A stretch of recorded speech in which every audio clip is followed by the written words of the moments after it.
A very good morning and welcome to the sixth edition of Turnip Innovation Festival 2026. So, every year around Republic Day, we hold Turnip Innovation Festival on a pertinent national innovation theme. And today, the theme is intellectual property rights and deep tech innovation. It's a very important theme as India is migrating from just services to hardware product exports. I want to thank you a lot to all the students, research scholars, and faculty who are attending this event. We got over 3,000 registrations, and that is like very incredible. And I thank each one of you for that.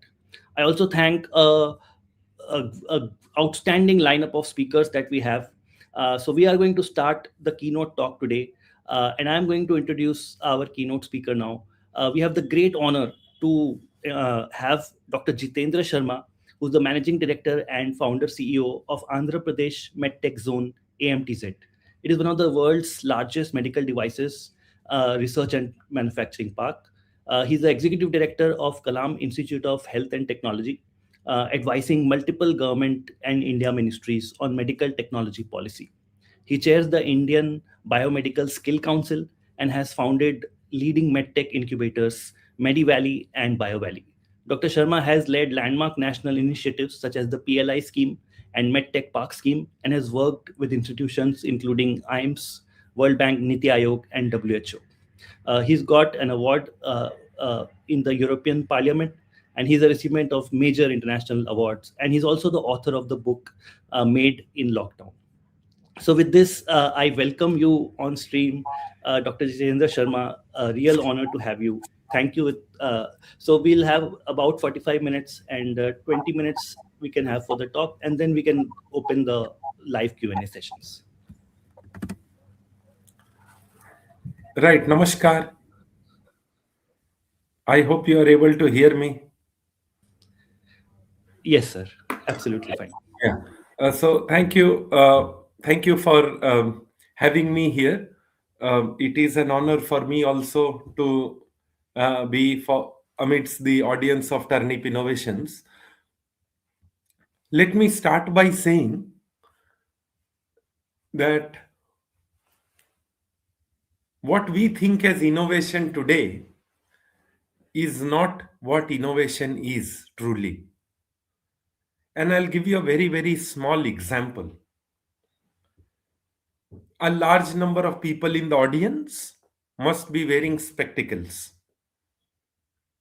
Do we consider it as an innovation to correct our refractive error of the eyes? No. Why? Because it is a way of life.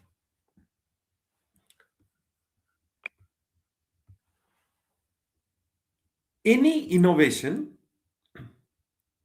when it starts to challenge a problem. So problem is the root cause why an innovation comes into being. Having sorted that problem, an innovation goes into the path of acceptance, market penetration, and then it becomes a best practice. After the best practice continues for a long, long time, it becomes a way of life. Whether the chappals and shoes that we wear today, or the specs that we wear today, or the watch that we wear today, or the pen that we use today, all of them were innovations at some point of time. Today, they are not only a best practice, they are a way of life. And that is why I say that the true path of an innovation is when an innovation ceases to be an innovation. It becomes a way of life. This is different than what innovators position themselves in the market today, particularly those who are leading their own startups, leading their own enterprises. We try to position ourselves as a unique product, unique service, unique aggregator, unique enabler. Uniqueness is only the beginning. It's not the journey and it's not the goal. And therefore, my first thought today, before this wonderful audience, is that in our path to innovation, we must make our innovation irrelevant as a unique innovation and project and grow it to be a best practice and a way of life. That's number one. Number two, an innovation which is of little use is an engineering marvel. It is not truly an impactful innovation. You know, the last script that was written to make visually impaired read was Braille. I had the good fortune of studying and learning Braille about 25 years ago, and hence I know its power and merit. Many of you might know too.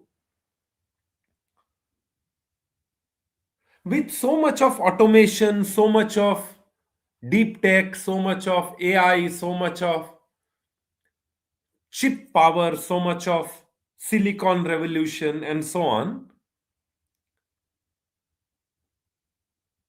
could no one in the world create another evolved manuscript than Braille? Why? Did it not fetch money? Did it not fetch market? Was there no need? Because you know, Braille script is punched. It's punched using a stylus, which is a manual process. And therefore, innovation is not equal to technology. Technology is a part of innovation. Innovation generally stems from the base of science when we ask a question, why? And therefore, why is the most important question. The same question Newton asked, the same question Homi J. Bhabha asked, the same question Dr. Kalam asked, why? Why apple falls downwards? No, why not upwards? Why India is not able to create nuclear establishment is the question Homi J. Bhabha asked. Why India cannot become a nuclear power? Dr. Kalam asked. Why? And therefore, when this why is applied to science and that science is applied to society, what we get is innovation. Which means science plus society is equal to innovation. Innovation is not creating an app. Innovation is certainly not creating a glamour around your product. Innovation is certainly not making one beautiful piece of product or service and claiming it to be have never been done. Unless science has been applied, and science doesn't mean just atomic power or cheap power. This simple glass is science. A boron silicate powder, which was given a shape, size, form, molded, crystallized, baked in an oven to make a glass. Now that's science. But if you ask the same question, why 80% of the world market of lenses that we use in our specs is in the hands of one company? 80% of world market on the lenses is in the hands of one company. Why? Is there no pathways for creating low-cost lenses, no pathways for creating low-cost spectacles for the world? There must be. And therefore, innovation is not creating a lens card alone.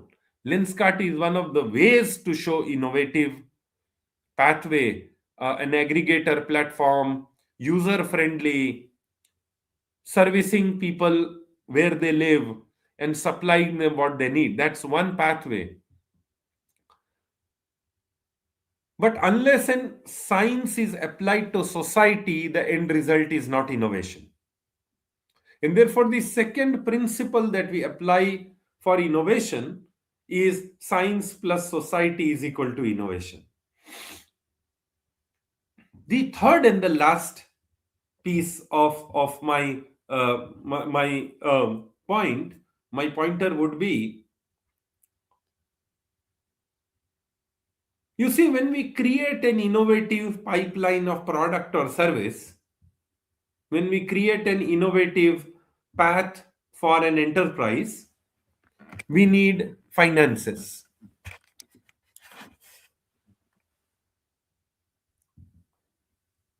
To achieve those finances, we either go to financial institution or non-banking financial institutions.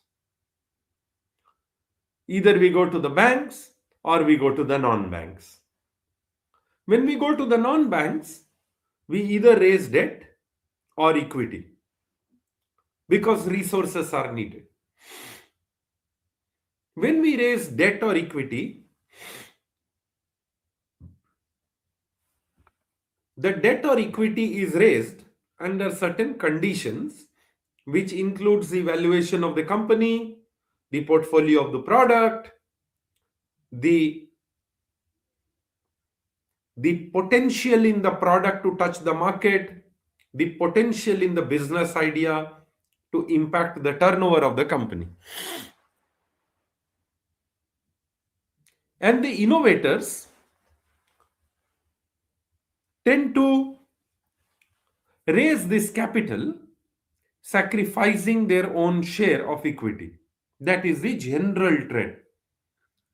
That if there is 100% equity with the innovator, a certain resources are raised and the innovator reduces his or her share from 100 to say 70%, hypothetically speaking. And this goes on, and the entity that has brought the 30%, taken the 30%, then looks at the growth of the company and waits for a time to exit, increasing their wealth. And the new investor comes in. And after some time, the new investor exits. And the next investor comes in into the innovation enterprise. And this goes on. Investors look at wealth creation, hence they do that.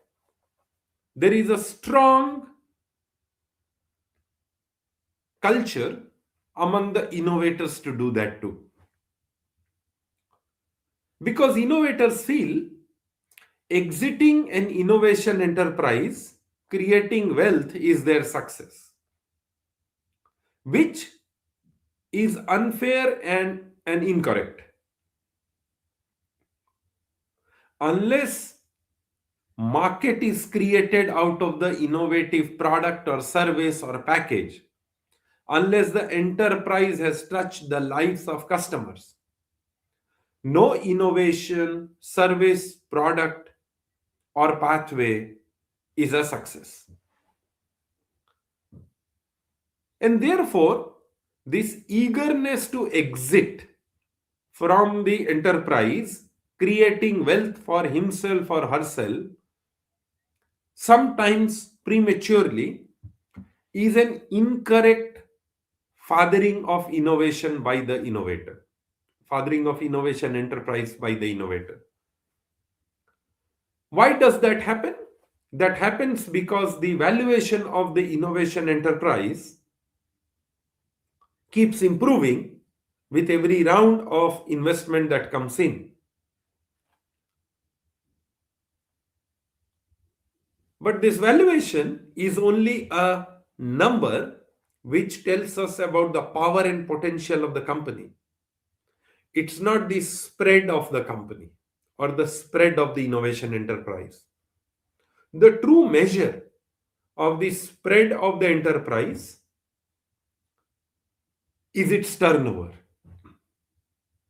And therefore, the third principle that we apply in assessing innovation enterprises is what is the market reach, the penetration, the turnover of the innovation enterprise.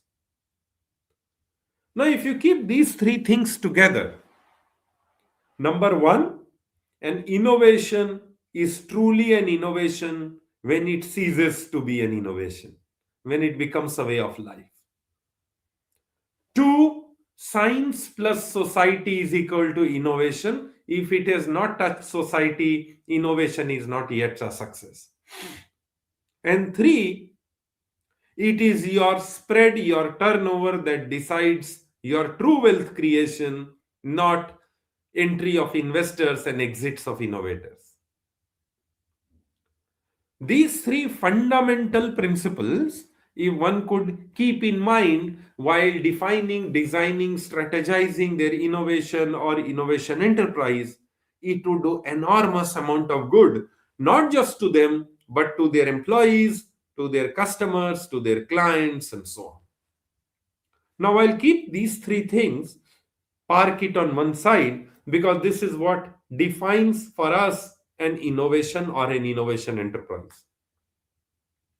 I'll come to three solutions now that we have around some of these issues. Number one, and again I'm going to create a framework of three verticals within this second part. India has about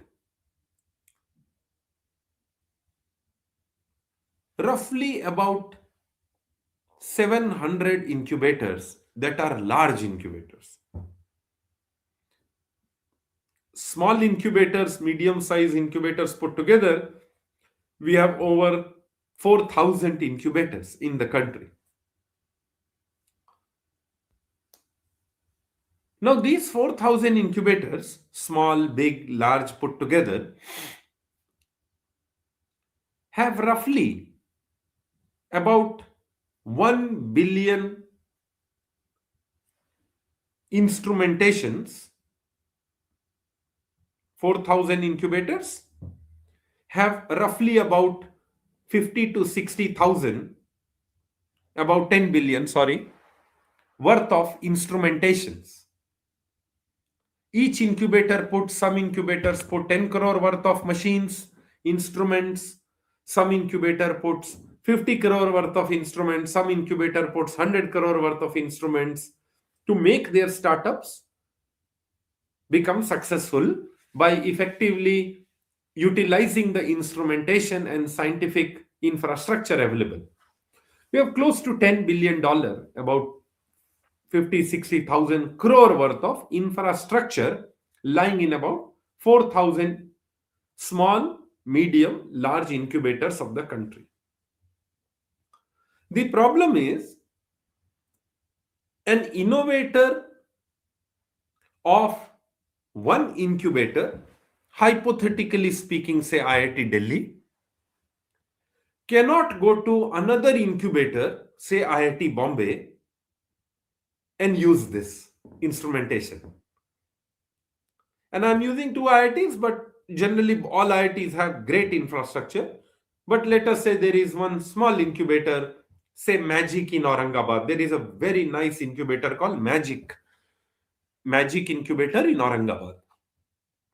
It does not have large number of instrumentation and scientific infrastructure, but the mentorship, the market access support, the licenses and regulatory approval support given by Magic Incubator is outstanding. It's one of the best in Central India.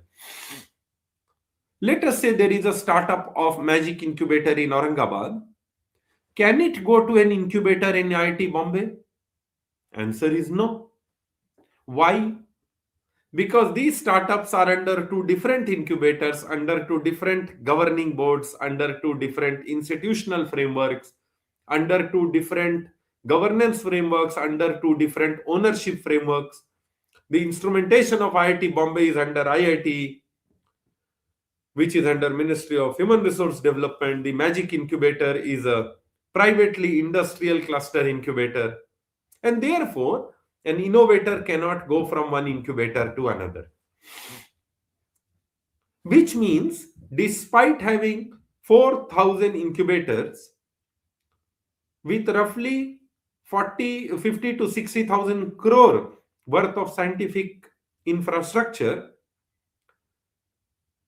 we are not able to create a bridge for one innovator to hop on from one place to another place to use the services and come back. Institutional walls, silos. What we have done is that we have created a unique program called Innovation Passport. I wish I could show it, but I don't have it with me here. But you can type it on the internet and you will see what it is. It is just like the passport that we use for travel. It has the identity, it has the visa stamp details. And an innovation passport is issued to all the incubatees, innovators, knowledge creators, entrepreneurs of every partner incubation hub or incubator. Now what happens, we have enrolled more than 1,500 startups now under this program across 100 plus incubators. The reason I'm mentioning this, it's beautiful that every innovator has a passport called Innovation Passport, which gives their entity an entity of their innovation. And any partner organization which is partner of the Innovation Passport program actually sees that passport like an immigration officer. If this passport is being held by a person, that innovator belongs to an incubator which is part of this passport program. The startup looks at the passport, puts a stamp, and that innovator enters into the another incubator which was stopping that innovator from entering so far. It literally means that boundaries have been broken and you can own an innovation passport, access as many incubators, as many incubation hubs that are members of the Innovation Passport program to effectively use their services, their mentorship, their strengths, their discipline, their specialization, and grow your startup irrespective of where you are. I'll request all of you who are listening to connect with us on the website of Innovation Passport and apply for your Innovation Passport, because this is one passport that can break the walls between institutions and make your journey seamless. The second solution, and here I'm going to be little specialization oriented because I may not fully understand or know the scientific requirements of many other sectors. But in medical technology, for example, an innovator, while creating their idea, perfecting their product, needs Raman spectrometer. But we don't have Raman spectrometer. Somebody else has it 500 kilometers away. Or I need a transmission electron microscopy, which we don't have. And we need it from somebody 1000 kilometers away. Say we need a small molding support and we want to connect with somebody who can make a mold for my die, for my casing, for my product. And that's located 50 kilometers away or 100 kilometers away. What do we do? Generally, what we do is this negatively impacts the product development journey and we wait to reach to that place. We negotiate. If permitted, we access those services. If not, we go back, because some of these instrumentations are very, very expensive. For example, the transmission electron microscope alone is an 8 crore product. And therefore, the owner of that product will not allow you to come and use it. Because if you break it, it's an 8 crore piece gone. So they can use it for you, but you can't use it. Still, your job could be done.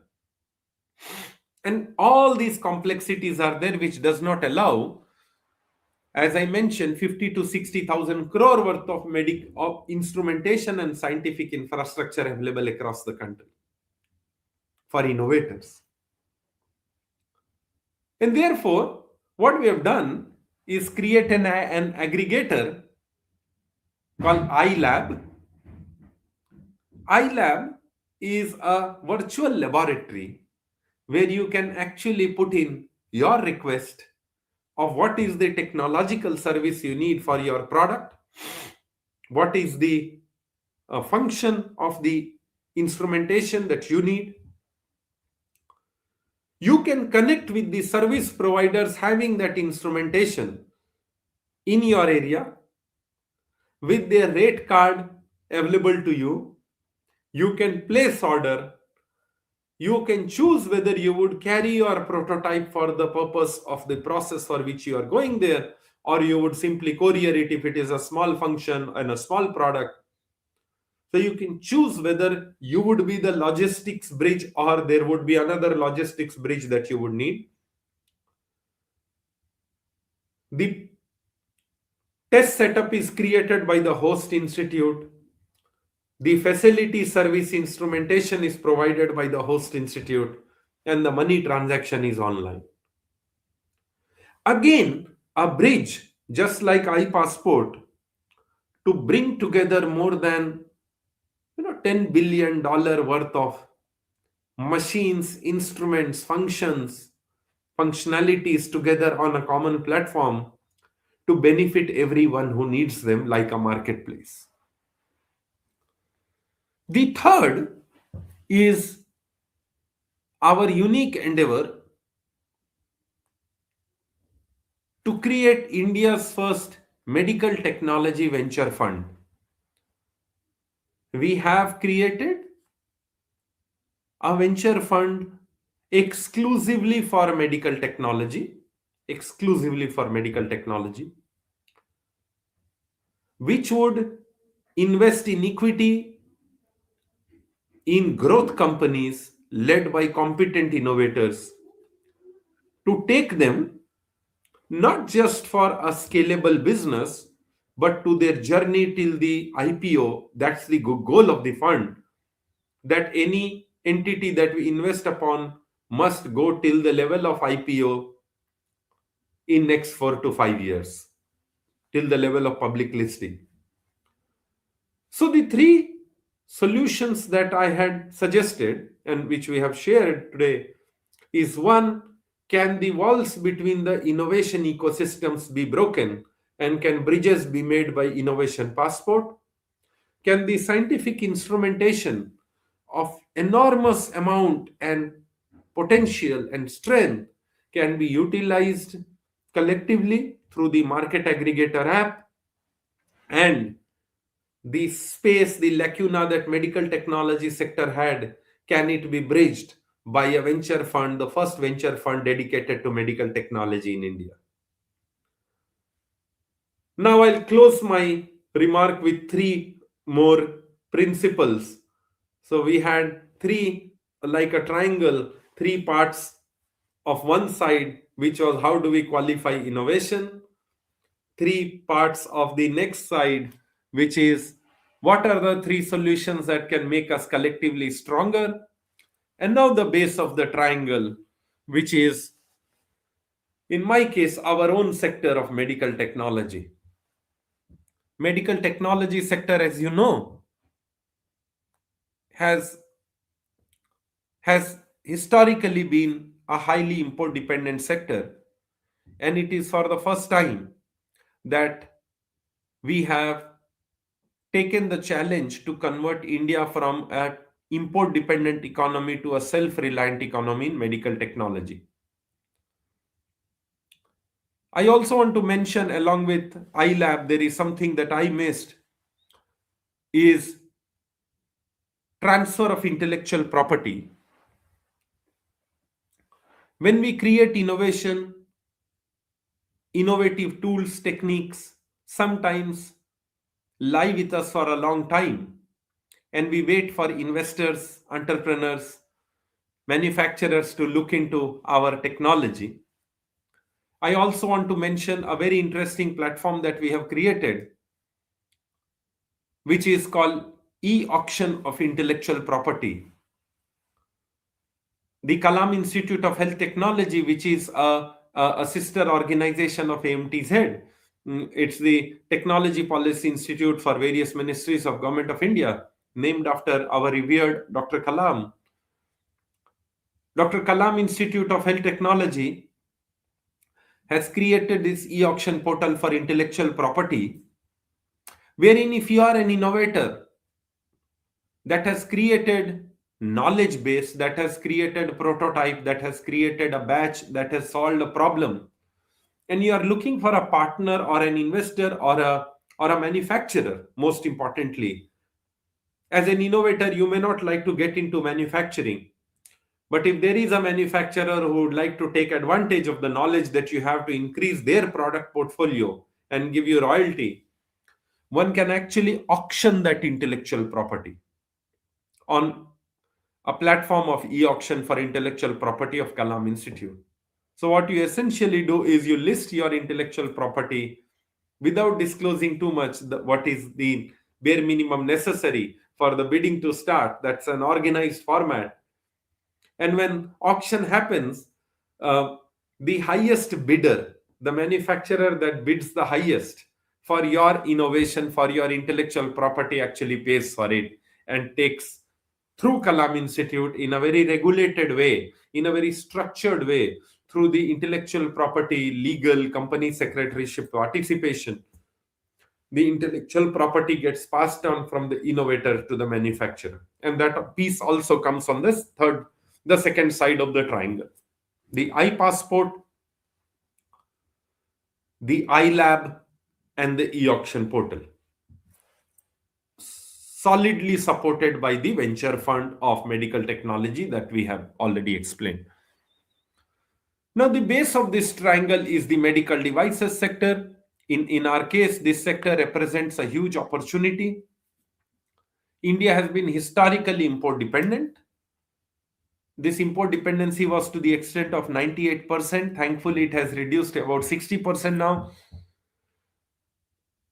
The way we are growing, and at this point in time, let me tell you a little bit about AMTZ, which is world's largest medical technology cluster, home to hundreds and hundreds of companies that produce right from a mask to an MRI machine. We have few unique characteristics to our cluster. It's based out of Vizag, the beautiful beach city on the east coast of India. The first characteristic of our cluster is that not only that it is world's largest medtech cluster, it is the world's only cluster that makes from a mask to an MRI machine. The second, it is home to the World Trade Center, AMTZ, which is part of World Trade Center Association, and it's also home to WHO Collaborating Center for Health Innovation. It's the only cluster in the world that has a WHO center and a World Trade Center. And the third characteristic is this cluster is where competition becomes collaboration. Until 10 years ago, perhaps India didn't produce a single MRI machine. We were totally import dependent. Today, just in AMTZ, we have 3 MRI factories. All 3 are competitors. All 3 are also collaborators because they are collectively serving India's needs and global needs. So this is also a sector that converts competition into collaboration. And of course, the only medical technology cluster in the world to have a dedicated venture capital arm for investments called Medhartha Capital. Now, this sector, it has been growing enormously. Right during COVID, when we were national suppliers of ventilators, RT-PCR kits, oxygen concentrators, and so on. Today, we are able to make pacemakers, endoscopes, CT scans, PET CTs, dialysis machines, dialyzer, everything that was coming from outside the country into the country. Robotic surgery systems, that is a deep tech innovation, because you have lot of haptic feedback, pressure sensing, everything. So it's not just a patient bed, which is a mechanical entity, mechanical product, but also as deep tech as a robotic surgery system integrated with telesurgery. Today we can claim to have systems that can help a super surgeon, a super specialty surgeon, assist another surgeon in operating on a case 2000 kilometers away. That's robotic and telesurgery pathway that is not only medical but also technological, because it uses 5G telecom systems and bandwidth, telecom communications. And therefore, these hybrid systems that bring together medtech, deep tech, AI, lasers, quantum physics, telecommunications are also creating the new buzz, and we are a home to all such evolving technologies and evolving products in one place. As a nationally supported enterprise, the way we are growing, India's exports are growing at an enormous rate in medical technology. Self sufficiency has kicked in, self sufficiency has penetrated into our hospitals. We hope that in another 7 to 8 years, perhaps by 2032, 2033, India will be an import independent economy in medical technology. We would be exporting as much we will be importing, which means we will be an import neutral country, and thereafter starts the story of becoming a net exporter. And therefore, I invite all of you to visit AMTZ, to partner with us in any of the elements that you have discussed today with me, any of the elements that is relevant to you, any of the problem statements, technological statements that might be interesting for you to work on. At the end, I would simply summarize that look at innovation as a triangle where one side represents the three principles: the science plus society's innovation, that it needs your spread over the market, not just the value. The solutions like e-passport, iLab, e-auction are platforms that can connect you to hundreds and thousands like you. And the base of cluster like AMTZ, which provides infrastructure, capital, market access, product development in across the technological domains, specialized in medical technology but connected to all other branches of science and tech, so that we work together in truly making India as powerful as it should be, as supporting, as a great leader in the field of medical technology, and not just medical technology, in the field of technology itself, because technology is an interconnected world. With that, thank you very much, and I look forward to questions if there are any, and thank you for giving me the opportunity. Thank you so much, sir, for your time, for your valuable insights. I'll ask the first question, and then we will, by the time, please, the audience, you can write some questions on the chat, and we will selectively take them. Sir, I have your book with me that you gave me at AMTZ when I visited the AMTZ campus in Vizag. And so, sir even signed the copy for me. And sir, I want to ask you this question. You said innovation becomes mainstream, and that is the ultimate goal of innovation. So, and also in your book, you told me about build it and they will come. So, sir, can you please tell the audience about it? Like, what you mean by build it and they will come? Because I also think, like, to make innovation mainstream, should we keep doing marketing, or is it like, how does it work? Build it and they will come. So, build it and they will come it is left to you. What is that it? That it could be a product, that it could be a customer, that it could be a sector. For me, build it and they will come. It was AMTZ because AMTZ is the gateway to medical technology sector of India. I built AMTZ hoping that manufacturers, innovators will come, and we are now we don't even have enough space now, so we create more and more space to just keep them, right? And they came. We started our journey with 10,000 rupees 8 years ago. Now we are a $2 billion cluster, about 18,000 crore cluster. And therefore, it has to come from the innovator.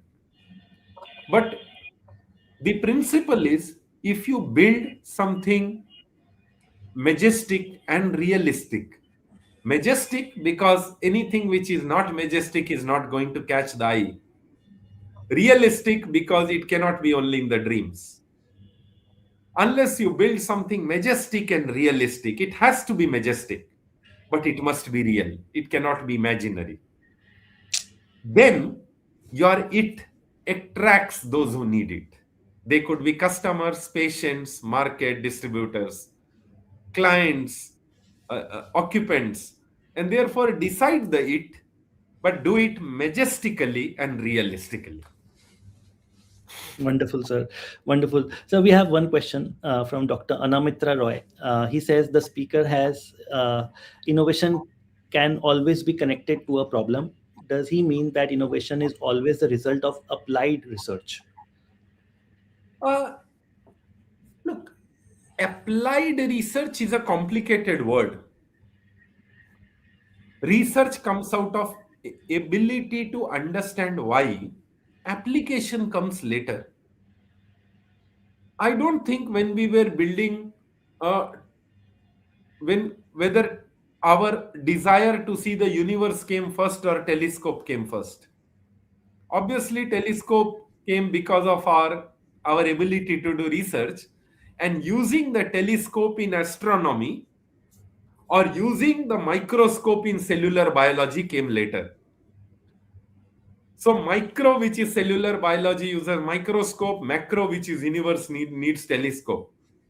But microscope and telescope are all outcomes of research called optics, right? And therefore, research has to come from why, application has to come from the question for whom, and how is the innovation. So if research is why, application is for whom, how we go from why to whom is innovation. And therefore, innovation must take advantage of the research, keep the clientele in mind, and creating that pathway is not applied research, it's the application of research. There are so many comments in the chat that I am unable to find real questions. But one person did ask, "What do you think of 100,000 patents lying idle in India?" So I think this question can be also uh, Absolutely. in like widen the scope. And if you can give Correct. your comments, that would be. Correct. My suggestion would be these patent owners uh, must look at two paths. Path one, create a prototype around their patent, and that prototype would attract more interest than the interest their patent is attracting. Don't stop at patent, go to the prototype. And two, if the patent is granted, look at e-auction portals which are sector specific, domain specific, because domain specific clients and customer visits those portals. But India's patent examination capability has gone up by notches. Average patent examination time, as you know, has come down drastically. Number of patent examiners have flourished and multiplied by many times. And therefore, patents will, as patent examination time is going down, patents will keep getting piling up because research is happening. If examination is happening fast, which means patent grant is happening fast, which means knowledge base will keep piling. And the only way to take advantage of this knowledge base is to convert it into a prototype and attract attention. Wonderful. So maybe one last question, sir, respecting the time, sir, that we have one question. Sumit Gupta, is innovation an individualistic effort or has a larger picture pertaining to inspiration, motivation, and collaborating with others to join the mission of sustainable growth and development? Excellent question. I think it is both. There is a saying that, everything in the world takes one mad person to do it. I mean, look at you, Mr. Rahul. I mean, this platform wouldn't exist but for you. For this platform to be successful, you are that one mad person. Come what may, you will get up, you will make it happen. Your individualistic effort cannot be separated from this platform. And therefore, it is individualistic effort. But what are you doing? You are joining people like me, audience, innovators, people who can share their experience and creating a mass movement around your individualistic effort. So, individualistic effort is the seed of innovation, and the people who make you join your mission is the tree that comes out of that seed. Amazing. Amazing. Wonderful, sir. Wonderful to have you. Real pleasure, real honor. I wish you a great day ahead. So we have slightly exceeded time, but I think it went great and flawlessly. So thank you so Thank much. you. Thank you for So your with time this, today. thank you, sir. With this, we have our next speaker, Dr. Prachi Pandey. She is a registered patent and trademark agent. She is a professor in KPGU Vadodara. She's a director of IPR cell in KPGU Vadodara, and she has taken several sessions with Turnip Innovations in the past. So she also doesn't need introduction. So, ma'am, welcome to Turnip Innovation Festival 6th edition. And we are very happy to hear from you on the topic of standard essential patents for deep tech innovation. Oh, thank you so much for the kind words. So, a very good morning to the innovators of India. And yeah, this is a very crucial topic standard, essential patents for deep tech innovations. So, you all might be knowing now the GDP of the country is being run by startups, innovators. And the new technologies, the deep tech innovations are being supported through various government initiatives. One of them is Ministry of Information Technology, Genesis scheme, Tide scheme. So all these are meant for deep tech innovators who are doing very not only the grassroots but also very advanced technologies, and they are actually utilizing it in their innovative products. So whenever we are innovating something through our hard work, patience, and yes, new technologies involvement, it's mandatory to file a patent of it, get it patented, and go for licensing. Normally, whenever we license a product which is a patented one, may belong to hardware sector, mechanical sector, pharmaceutical sector, uh, the licensing sometimes becomes more easy because of lesser complexity, because these are formulations, these are products, processes which are novel. But what about the innovations whenever they need a certain technology that is mandatory for many of the applications, many products?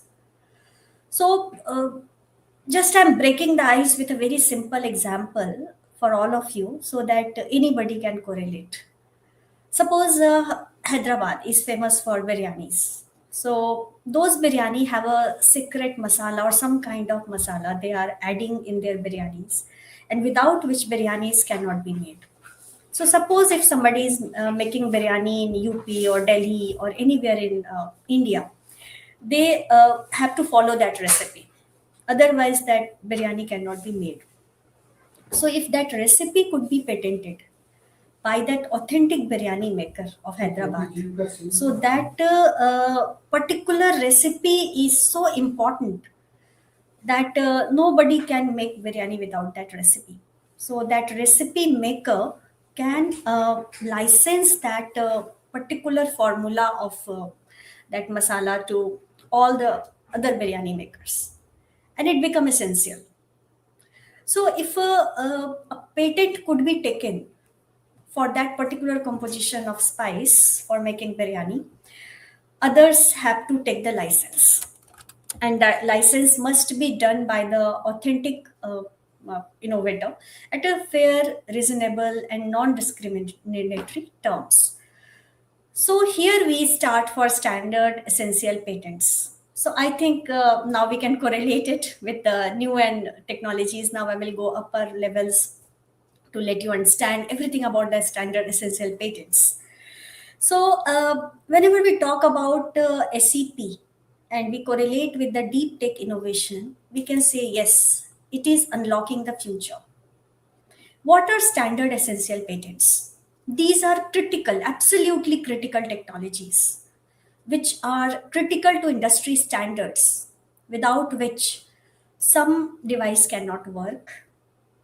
Seamless interoperability cannot be achieved, and platforms cannot function without that particular critical technology. But that technology is with some innovator who did it. If suppose it is monopolized, so it becomes just the right of that particular innovator, others cannot make it. Suppose 5G 6G wireless communications, we are all using smartphones, n number of smartphones, all kind of electronic devices that are being run by such kind of technical technologies. So if it is monopolized, how the growth of technology can happen? So all are using that technology, it cannot be done without that. But the chief innovator, the main innovator who has done it, who has patented it, and got declared as standard essential patents by the standard setting organizations, must license it at a fair and reasonable terms. So here the point comes, what are the fair terms, what are the reasonable terms, and how to use it. So Wi-Fi protocols, audio-visual compression standards, 5G, 6G wireless communications, MPEG, moving picture export group, or high efficiency video coding. These are such technologies which are essential for running the electronic devices which are being used nowadays. Nowadays, expanding Internet of Things system, ecosystem, we can say, because there are a lot of things inside that, so that we don't like need to wait or get hanged because of response from central servers. We have the local servers who can respond and send the just the relevant data to central servers. So in this way, some technologies are really helpful. So 85% of mobile communication standards work on standard essential patents, and it provide billions of services to devices. It enabled the connected world uh, through the system, and we are totally dependent on that. So all our communication devices basically function on standard essential patents, and these patents just makes a invisible infrastructure which is very essential for running all our systems. So using something is easy, but we have to think what kind of innovation is behind it and how to actually exploit it for commercialization. How SCP matter in deep tech? It has a seamless integration. It enables the complex technologies like AI, quantum computing, advanced communications to work together effortlessly. It can accelerate the innovation cycles. So whenever something need to be functional, it must use standard essential patents. But suppose if we don't own it, how to use it? If we are using it without taking license from the original innovator may sue us. So we have to pay for it actually if we have to use that. Innovation catalyst is that now suppose if I have to become an original innovator, I have to invent it. I have to make it, I have to apply for patent, I have to get it declared as SCP by the standard setting organizations, and then I can go for licensing of my innovation. So if I'm inventing the foundation element, I can earn lots of revenue, not only in India, but all over the world. So everybody who is an innovator in this sector, either they have to invent or they have to get the license for making their products which are innovative. So it doesn't mean that one who owns the SEP can only be the innovator. All others are innovator who are making newer smartphones, newer electronic devices. But if they need to use the standard essential patents, they must pay the royalties in return to get the license of that. So for entering the market, once they enter the market and using some standard essential patents of innovator, they must be ensured that they should have the license of using that. Now the problem comes here with the terms. The innovator now, because it's their own property, standard essential patents, they may take advantage on licensing terms. It may not be fair, may not be reasonable, may be discriminatory, like they can license one known company at a lesser rate, at a higher rate to less known companies, like new startups. If they want to use that technology, they are paying more, and it's never good for a new startup to spend some amount for like taking the license and paying royalties. So yes, it should be access to all the players at a very reasonable term. That is the basic dispute, actually. Uh, Whenever we talk about who are the organizations which are setting the standards for SAP, so technical standards are established based on uniform engineering criteria, which ensure that compatibility. So once a technical standard is made using some technology, it must be compatible with all the devices mostly, because then only other devices can use it. They must have interoperability, reliability must be there, and quality across the product and systems must be maintained. Some of the organizations like ISO, that you all know, International Organization for Standardization, IEEE, Institute of Electrical and Electronics Engineer. Important is ETSI, European Telecommunication Standard Institute. That is actually giving lots of like declarations on standards. 3GPP, third generation partnership projects. So these are some organizations on to which the innovator must apply and get it declared as a standard essential patents. Important is that such organizations usually do a critical review and then only can declare it as SEP. Over declarations are normally avoided by the organizations because these are reputed ones, and only those patents which are really essential for working of many devices, all devices, are considered as SEP. Uh, I'm going in a very simple language for this. Now Wi-Fi, we can, so I'm just starting from very earlier ones. So IEEE 802.11 declared Wi-Fi as SEP. So it's a ubiquitous wireless communication technologies that enable devices like smartphones, laptops, all smart that we are using to connect to internet, communicate over the local area networks, and crucial for seamless connectivity and compatibility. So if somebody, we all are using, so all systems has this feature. So this need to be licensed by the innovator and at reasonable term to all the product users, product makers. So in this way, it is a SAP. Now, a very simple thing that we might be using since long is Universal Serial Bus (USB). So standard interface which connect the various peripherals to computers, other devices. So from charging phones till using the data transfers, USB technologies relies on standardized protocols, and these are all covered by standard essential patents. Important is that because this technology provides a reliable and uniform data transfer without loopholes, and it was critically reviewed by the standard setting organization and declared as SEP. So all are using, but license must be taken.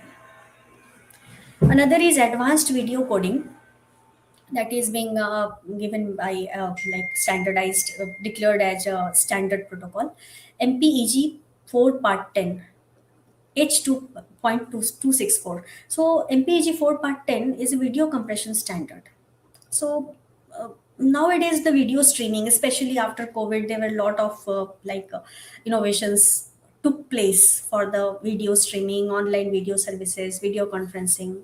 So SEP is covering MPEG 4 Part 10 that ensure a very efficient video transmission while they maintain a high quality playback across various platforms and devices. So these are all covered as SEP, and without which no system can work well for video conferencing or any kind of video streaming. So the innovator who has actually done the innovation, patented it, and now licensing all others for using this technology. So, but yeah, again, I'm telling it's about the fund that is fair and non-discriminatory. I'm giving a brief highlight about the MPEG. So MPEG 1, high quality audio video on CD-ROMs, earlier one, widely recognized for MP3 audio format. MPEG 2 for digital TV, DVD, HD TV broadcasting. MPEG 4, we call it for a versatile standard for internet streaming. High efficiency video including HEVC, AVC, 7 for content description, indexing, MPEG 21 framework for end-to-end management and delivery of multimedia, and now emerging standard is genomic data compression, MPEG G. So hepatic and genomic data compression is the emerging standards, and also some ongoing works are there on 3D graphics. So suppose if I tell it about this technology, this is a standard essential patents declared by the standard setting organization. Anybody who is using this technology must get the license from the innovator company. And yeah, again, the license must be at reasonable terms. So that is being actually these are kind of legal dispute. Many litigations are going on. One example I'm going to discuss about the Ericsson and Lava case. So actually, lot of damage was imposed by Indian government. It's a very interesting case study. When we talk about the SCP life cycle from innovation to industry standard, first is like for any innovator who has a good technical background in this area, must identify the critical technology, which is essential for working. If it is tested, like yes, it could be operated for multiple devices, it has the reliability, interoperability, they must go for patenting it. Patent it, then a standard setting organizations must approach to them, get it declared as SEP. Once it is being declared as standard essential patents, must stick to the standard of FRAND. Again, the thing is that. So the terms and conditions must be, because if some company is really honest and doing the licensing at very non-discriminatory terms, they can really rise in market day by day. But if the terms are not good and companies have a dispute in taking the license, paying royalties, the problem comes here. Another thing is monitoring and enforcements. So if some groundbreaking innovations are there, and the thing is that it is globally felt and it can adapt to global standards. So it must cross the path from identification till patenting till declaration and then commitment to FRAND.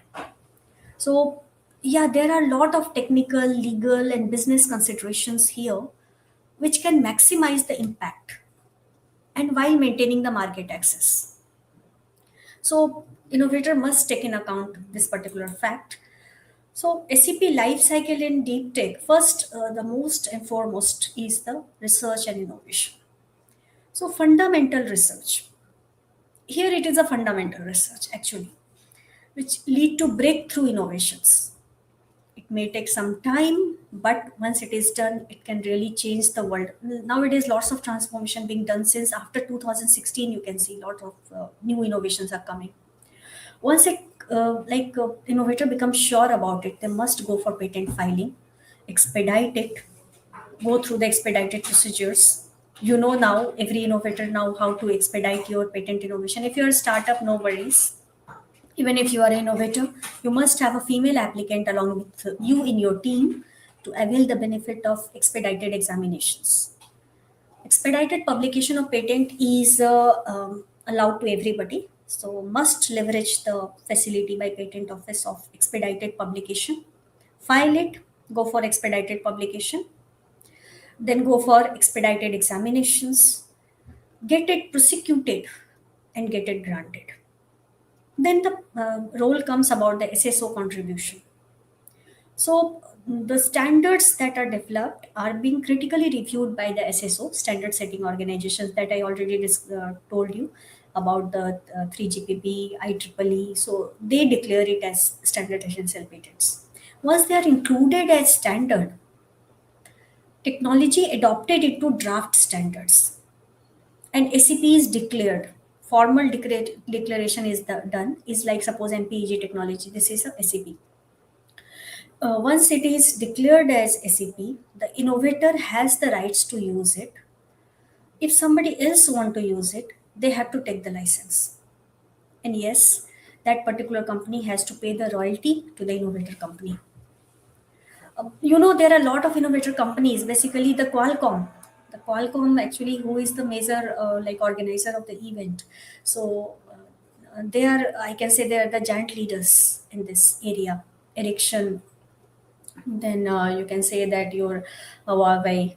Then license and enforcement part comes later, where we actually, after declaration of SEP, once it is in our hand, suppose somebody is in hand, licensing and enforcement part is important. Here also government intervene if the company do not follow the friend approach. So licensing and enforcement is like, the equal terms and conditions must be justified, agreeable to both the parties, must not be discriminatory, unfair. That is here important. Now I'm giving some example of SEP across deep tech domain. Deep tech cannot be just a IT or electronics domain. First is telecommunications, definitely. 4G, 5G, 6G, CDMA, OFDMA, Qualcomm, MIMO technologies from Qualcomm, Ericsson, Nokia. Then IoT and connectivity. So narrow band IoT protocols. These are SEP. Bluetooth LE, Wi-Fi 6, 7 standards under IoT and connectivity background. If we talk about the audio video, I just explained about the MPEG, H.264, H.265, HEVC, high efficiency video coding, VVC codec technology. So these all audio video kind of technical standards that are coming under the standard essential patents. One important is the AI and edge computing. Edge computing is nowadays the most relevant technology being used in most of the platforms, where interface acceleration is there, federated learning, edge AI frameworks are there. So once some innovator is working in this area and can do a lot such kind of innovations, even incremental innovations without which other devices cannot work, or it can add some value to the device, they must go for the standard essential patenting and get it declared. It's important. Blockchain and crypto are also being very common nowadays. So consensus mechanism is being can be governed through this SEP. Secure protocols, interoperable systems. We never talk about the medical devices, because just now we attended the session of the CEO of the AMTZ, and we really learned a lot about it. So medical devices, we can go for the DCOM imaging. So digital imaging communication. So that is important, especially for when we are using the biosensors for control of emergency diseases, diabetes control, epilepsy control, communication to doctor. All these could be governed by the biosensors, just a kind of watch or something being worn on the wrist, and they can communicate to everybody, and they can even manage the disease sometimes by the proper simulations. So some EHR systems are there, electronic health records we can keep you in the medical devices, wireless body networks. So medical devices is a huge field in deep tech innovations, and in MIT especially, Genesis scheme. Even we have funded some medical devices which are biosensors based basically, or DCOM imaging based. So this is a field actually to explore. Quantum technology, where we go for error correction, quantum key distribution, and networking protocols. So these things are basically being covered under SEP. So anybody who is using these technologies in their device or product must get license from the innovator. They cannot use it directly and can make their product and sell in market. They can even any time be sued by the main innovator. So here, that's why the devices, the making of devices, production little bit become costlier if terms are not properly maintained by the innovator company. So here the deep tech example, we can say that these are groundbreaking patents on AI algorithms, especially for physics simulation. This is a new field which could be explored. Technology become critical to emerging standards in computational modelings, where a lot of works are being going on. And such new work, such new technologies is attracting investors.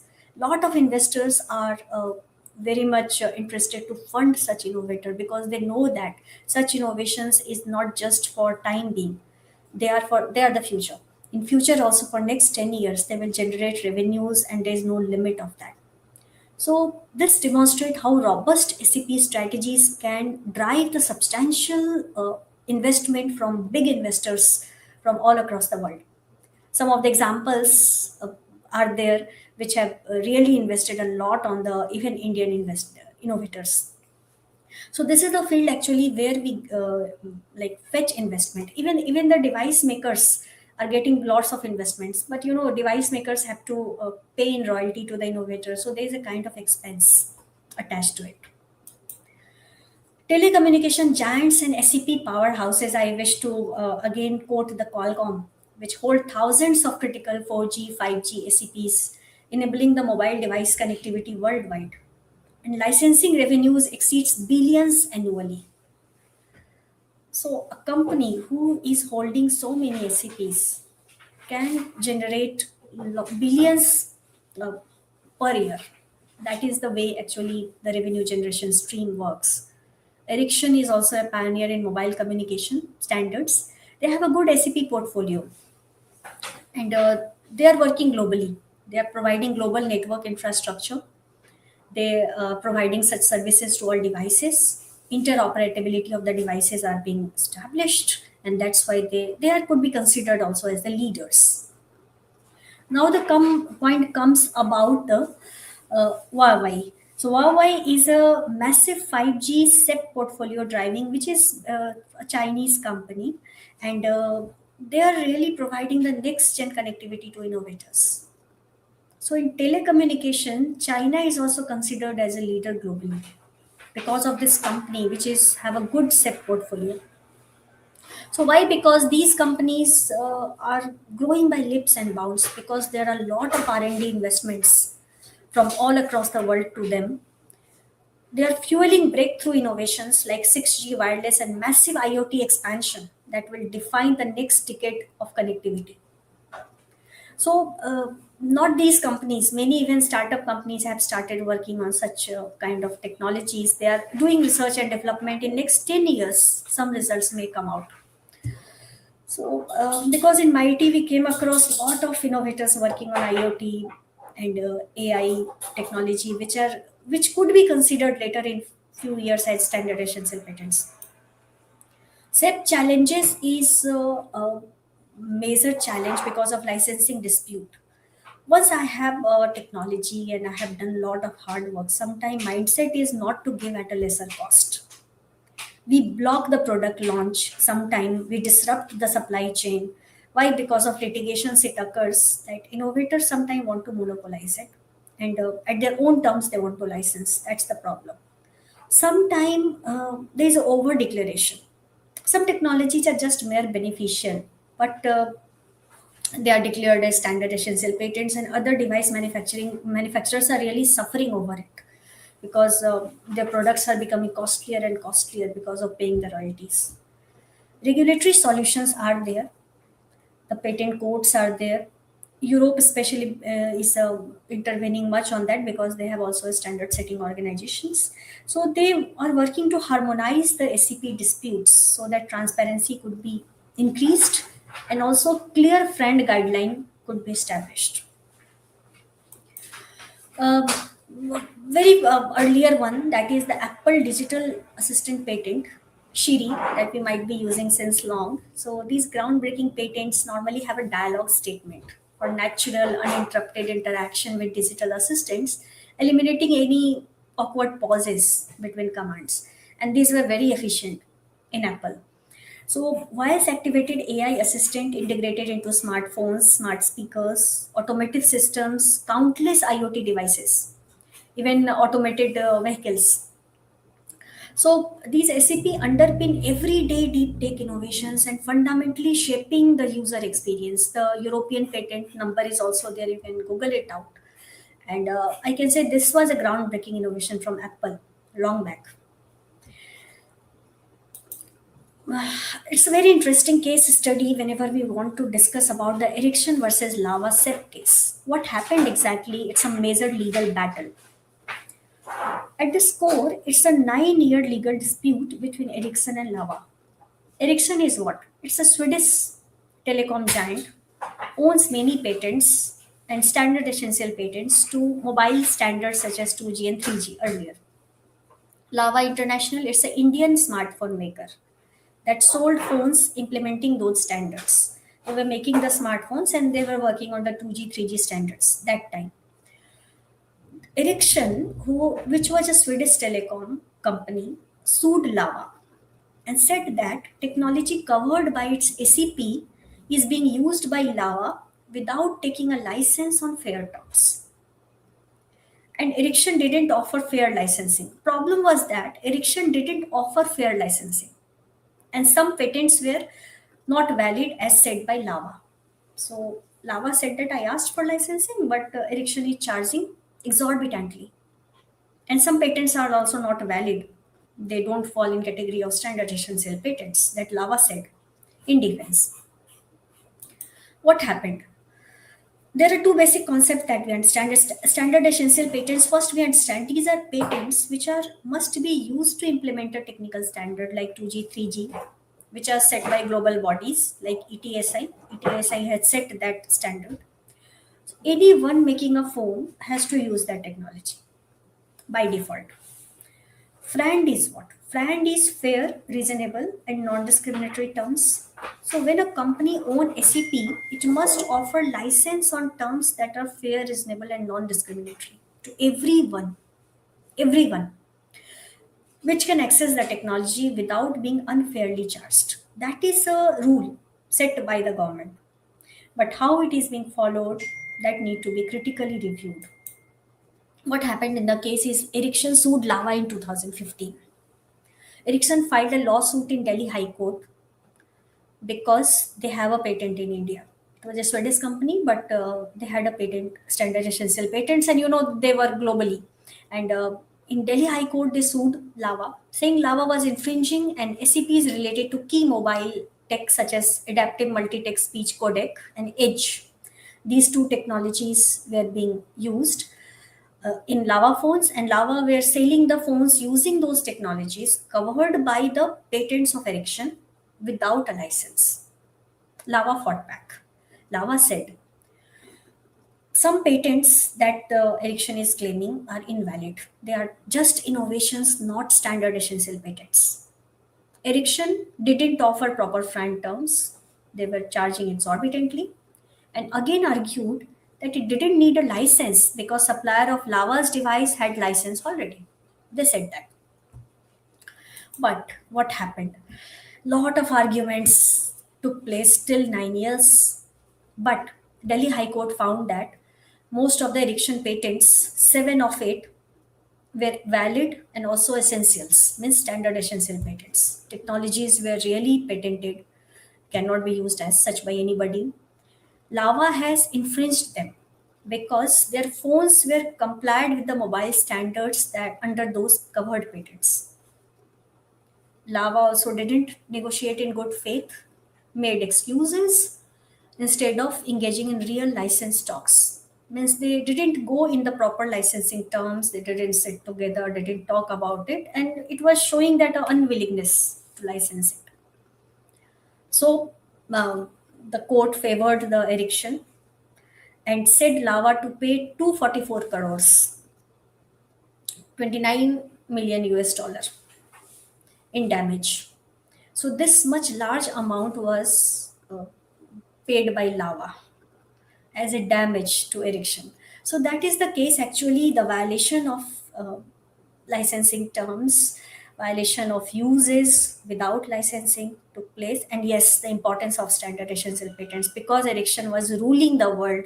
Because of that, technology was with them, nobody else can use. So how to beat it is like to Indian innovators must go for more and more technology development, more and more patenting, and yes, go through the proper legal process, get it declared at standard essential patents, and yes, even a small startup company can generate millions and billions per year. That's the way.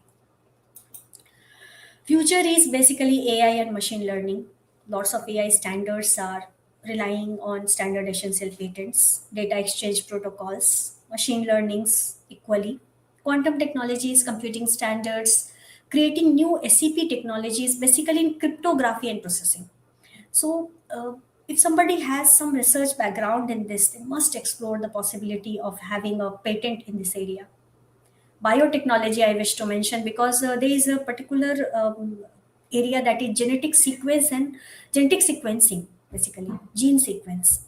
And medical devices, these two things are actually a little bit unexplored because of complexity. So genetic sequencing and medical devices, basically biosensors based, IoT, AI and machine learning based, that are really is the future of the medical device.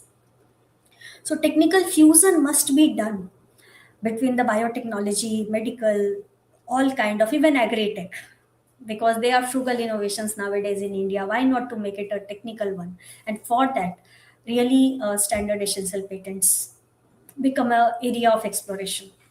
So SEP system are crucial for promoting innovation, fair competition, we can say, and yes, global technology diffusion in all the emerging areas. But again, the point comes about the FRAND that I'm discussing again and again. It it's the FRAND is a kind of legal framework which prevent the exploitation of standard adopters who have no alternative technology choice. I cannot make a phone. So how I can pay so much and then start production? Why not a reasonable term could be set? Technical contribution, yes, I agree, innovator has, but they must not impose any means like exorbitant price on the device makers or phone makers, because then technology will be unaffordable to the people of India. That we need to consider. And yes, government is very much focused on this particular approach. Non-discriminatory should be there. Similarly, positioned licensee across markets. All licensee must get the license at equal terms without discrimination. So that's the way actually the rules are being governed. But there are lots of challenges. Current challenges is basically the complex litigation, essentiality, cross-border enforcement. That is also the point where we have to send it to cross-border, get license there. Regulatory responses are there where there are a lot of competitive law actions are there, but future landscape is good. That is AI, quantum, SEP, startup, global harmonization, all these are there. Yes, initially there are some kind of obstacles, but yes, this is the future. So standard essential patents are foundations to deep tech innovations. Every deep tech innovator must think of standard essential patents. Never think that I'm quantum computing, I'm IoT, I'm AI, how to get the patents. That's the SEP. Once you make a career in SAP, in R&D, IP management, this is the future of the world where actually you can govern not the India, but can govern the whole global market. So deep tech innovation is balancing patent protection with open standards. Yes, competitive advantages are good, but yes, collaboration is also good. I'm not inventing for monopolizing. I am inventing for giving the services, giving the technologies to other mobile phone makers, other device makers, so that it could be produced at large. It should be affordable to people of India at least cost, and it can generate employment for the people of India. Because if more and more companies are producing, GDP is increasing, lots of wealth generation, lots of employment generation. So it should be for the betterment. that it should be kept, and that's why it's the we can say that SEP is a cornerstone of deep tech process, because it protects the foundational innovator first of all, who are doing the basic research, who are making the scalable technologies, and this could be operable throughout the world. That is important. Economic, they attract substantial investment, because once they develop it and licensing to others, definitely there is a lot of growth opportunities, many investors, because there is ROI would be very high, EBITDA would be high, and that's why it's the way actually the generation of revenue and enhancement of GDP can take place. So acceleration of global standard adoption is the need of hour, and if Indian innovators can do it, definitely and it can definitely it is declared after matching the global standards, the like compatibility. So yes, they can even business worldwide. So strategic thing is that it's absolutely essential for navigating the ACP portfolio. Like once a new kind of technology is being developed, they must penetrate the ACP part. They must make the tomorrow's technology landscape. There are policymakers who take care. The FRAN terms are there, the SSOs are there, but all are really helping. So I'd be happy to answer any questions. Thank you so much for the patient listening.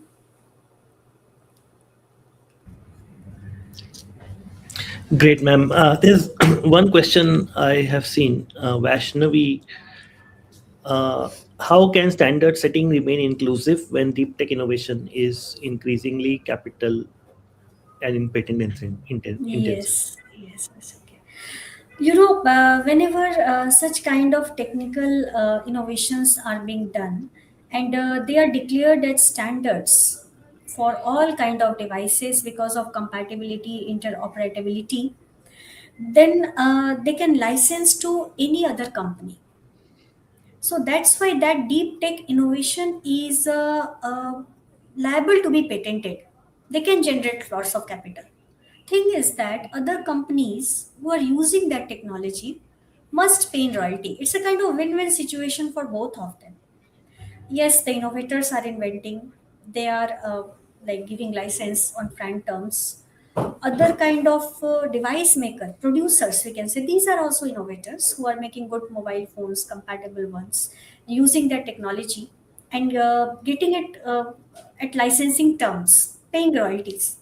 But they are producing, they are also generating lots of revenue because of their devices has that technology, and because of that they are producing even the novel devices. What I can say, there is a good software, unless until it is being converted into a hardware, uh, could be used as an application, it is no for no use to the like anybody, consumers. So that's why I can say that this is a win-win situation if licensing terms are perfect and both are working in coherence. So definitely it's a win-win situation for everybody, for innovators as well as for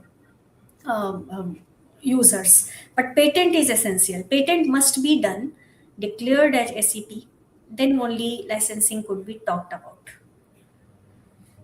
Yeah, yeah. Uh, I think there are no other questions. But we are also near the end of this talk. We actually have Govind with us now. So, ma'am, what about 6G patents from India? Is there any uh, company that has some 6G patents, or are they part of any standard setting organization? Yeah, there are examples on the patent offices, especially international patents. They are in the process. Yes, they have. So I can give you some examples exactly in Indian companies or India, because in Indian companies are also working over it, but Hmm. other foreign companies have lots of patents in India. That's the way actually. Hmm. Hmm, hmm. So, but yeah, there are they are working. The Bharat 6G mission. Indian government is very much like focusing on this 6G. So Bharat 6G mission is focusing on developing the sovereign, affordable, and secure next gen technology, which are expected to contribute. But it may take about 5-6 years to totally Hmm. get. But we can say about the global 6G patents. about 10% of the global 6G patents are being done by the Indian companies. So, as we can say, among India, it could be emerging at top 6 nations which are emerging globally in 6G patent filings. In 2025, nearly 200 patents are Mhm. being filed by India. Aim is that 10% of global patents would be filed by 2030. So yes, and there are a lot of initiative. About 300 crores, nearly 35 million dollar, are being invested on these kind of initiatives. So Department of Telecommunication is very like, because they have launched the Bharat 6G mission. So there are a lot of supports to startups. There are a lot of supports to Indian companies for this Mhm. purpose. Wonderful. Wonderful, ma'am. Thank you so much for your time on this important topic of standard essential patents. And we are talking deep tech, but we should also talk about standard essential patent, because that is a wall that Indian innovators will hit at some point, because they have to, you know, do innovation at architecture level rather than. Right, right, very Uh, true. so thank you so much. We will continue Turnip Innovation Festival with Mr. Govind Kedia. So great to have you, ma'am. Great to have you. Thank you. Thank you so much.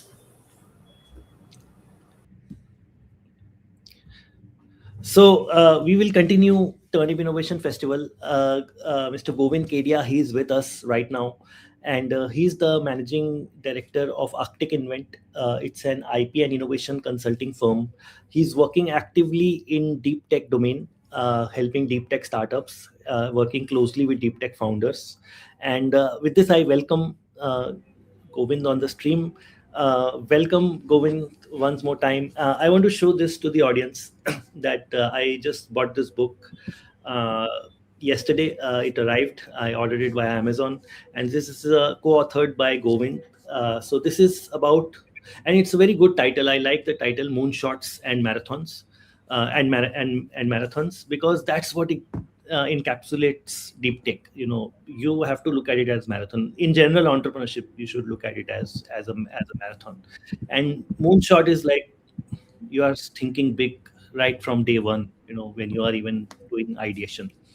So I will let Govind talk about some examples from this book. I will stay on the stream. Govind, why you introduce yourself, and I have some questions I'll ask you, and then we'll have the audience ask questions. Sure. Well, thanks, Rahul. For first of all, thank you for buying the book and uh, helping us spread the word. India is on a trajectory to become a product, nation, and we want to innovate more and more products, move away from a service economy to a product economy, and build more technologies in house. And that is a requirement for our sovereignty and for the future of the India. And with the vision that a lot of our talented researchers are developing great technologies, and how to really commercialize and bring it to the world is what we have tried to capture with my other two co-authors, Mr. Chirag, who is a VC fund, and Sunil, who is a Baring India portfolio and runs accelerator.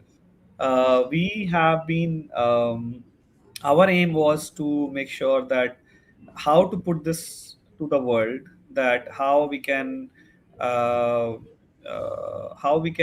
create more and more products in India, right? So I think that with that intent, the book was written and kindly published by Penguin for distribution.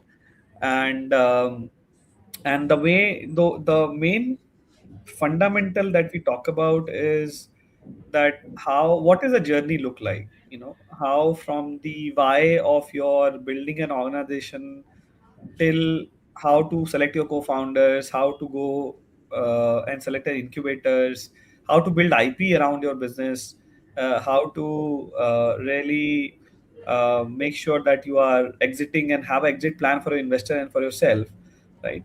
So I think with that intention we have done that. And honestly, I think that's what that is what the whole intent of the conversation in the book is. And from the example point of view, we have taken a lot of examples of some deep tech companies around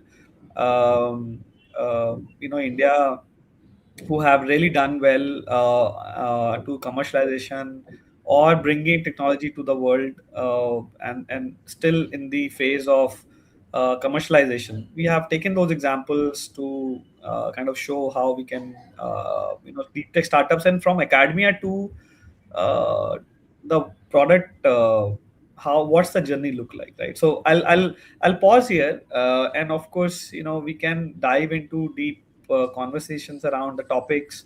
I can talk about specific topics, Rahul, or specific areas which you believe that will audience, based on the audience Hmm. interest, and we invite the questions. I think it's a very open session, so I think Yeah. we can also ask audience to put some questions for me, anything that's specific that they are looking for. Of course, we can have that chat and build around it. Or otherwise, Rahul, I think would be nice Yeah, yeah, to I have get this. some questions already that, and I think we should stick with what the audience is. I think they are, let's assume almost everyone is faculty and students.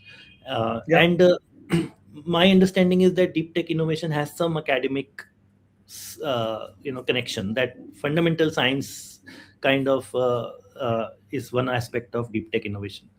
So, mm, uh, s- so like uh, what do you think, how should, because and students, faculty in general, they are busy doing research, they are busy doing academic stuff, they don't have time, or the skills, or incentives, so to say, to build startups, and immediately, professor, top professor, even if they cannot just spin up a company.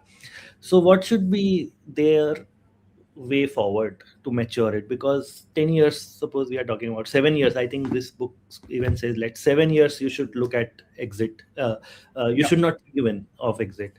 So what will make them do it for 7 to 10 years, as coming out of academia?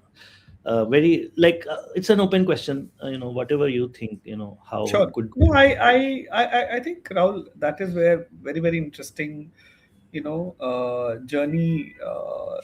For example, when you pick up something to do in your life, there is a certain motivation to it, right? And as a researcher, if you are really passionate about solving a problem or about a area, I think the most important conversation is also that, okay, what is the problem being solved and how is it going to also uh, going to impact the the world outside, right? See, the simplest example of deep tech is combining research and contribution with the capitalist intentions, right? I mean, that's how the world works.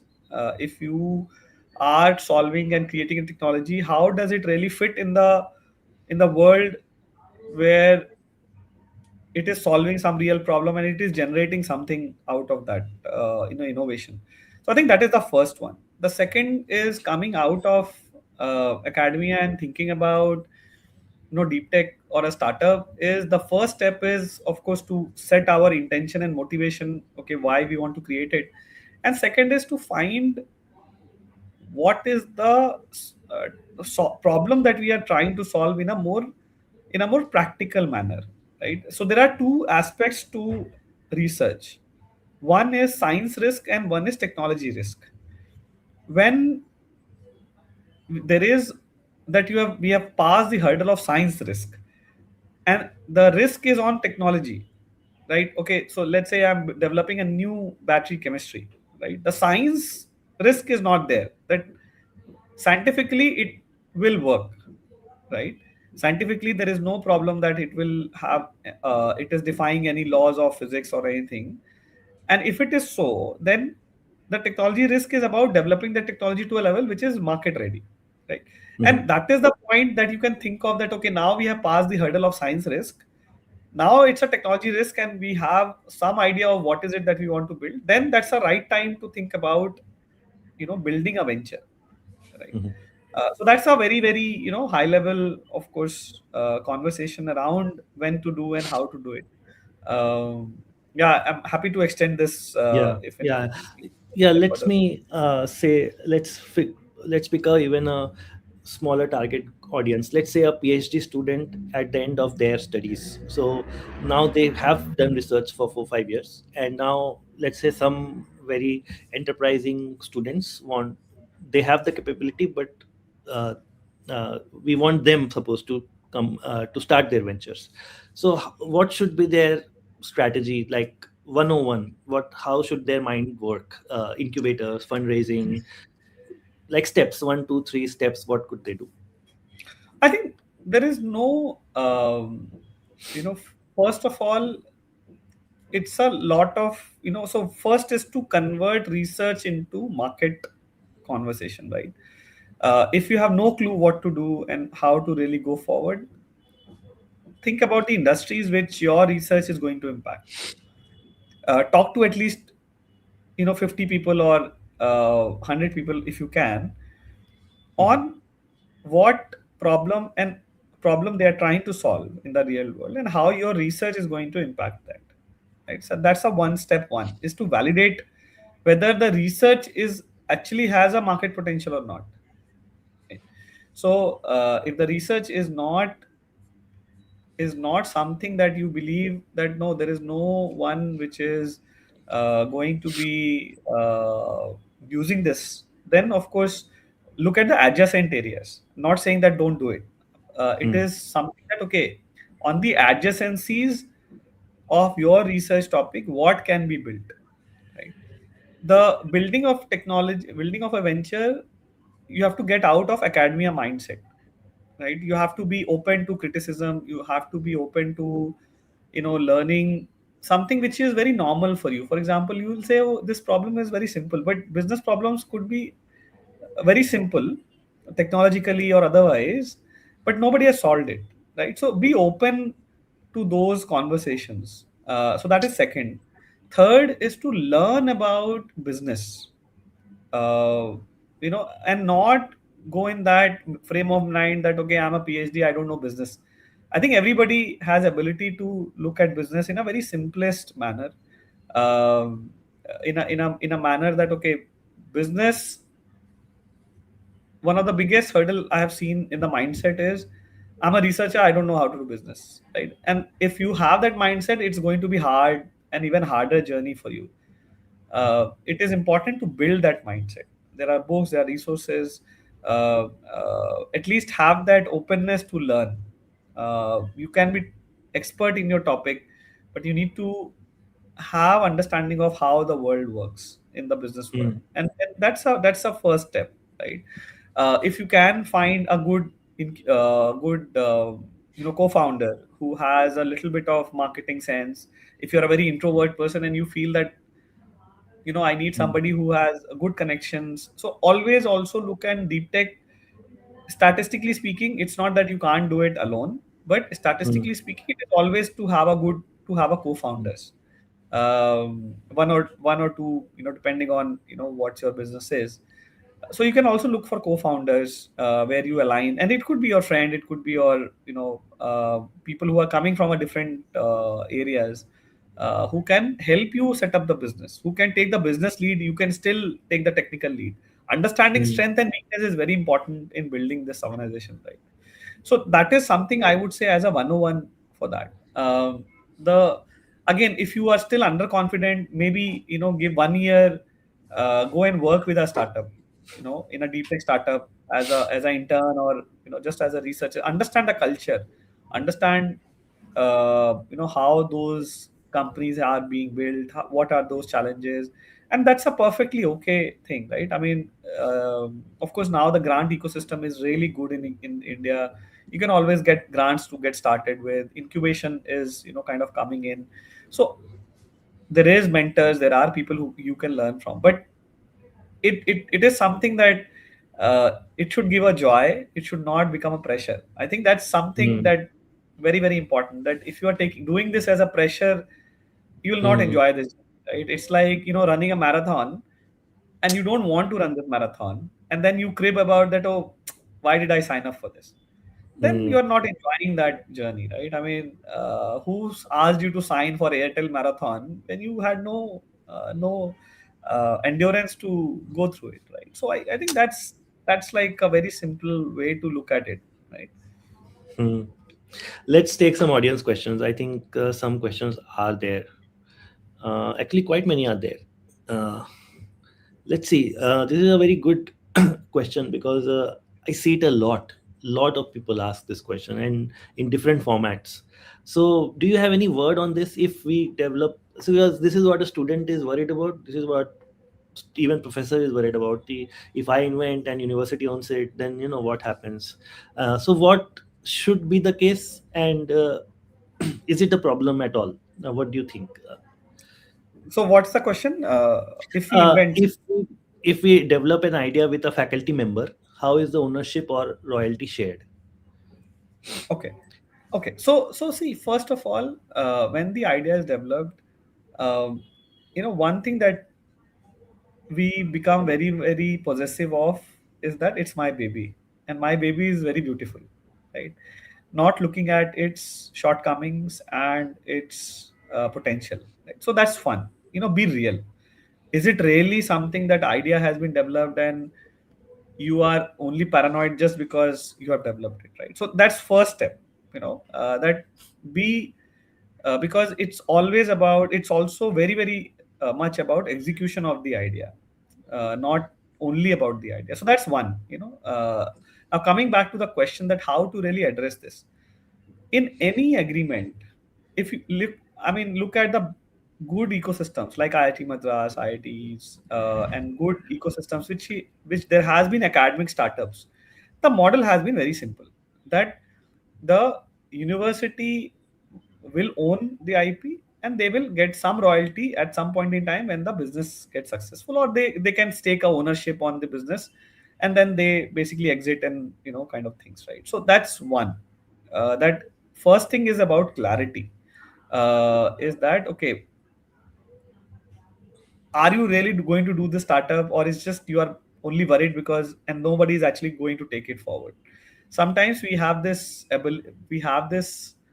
uh, saying in Hindi, right? Gaon basa nahi lutere pehle aa gaye. Don't do that, right? Most of the time, we overestimate and over value things that we have developed, right? So first is to get in that space first.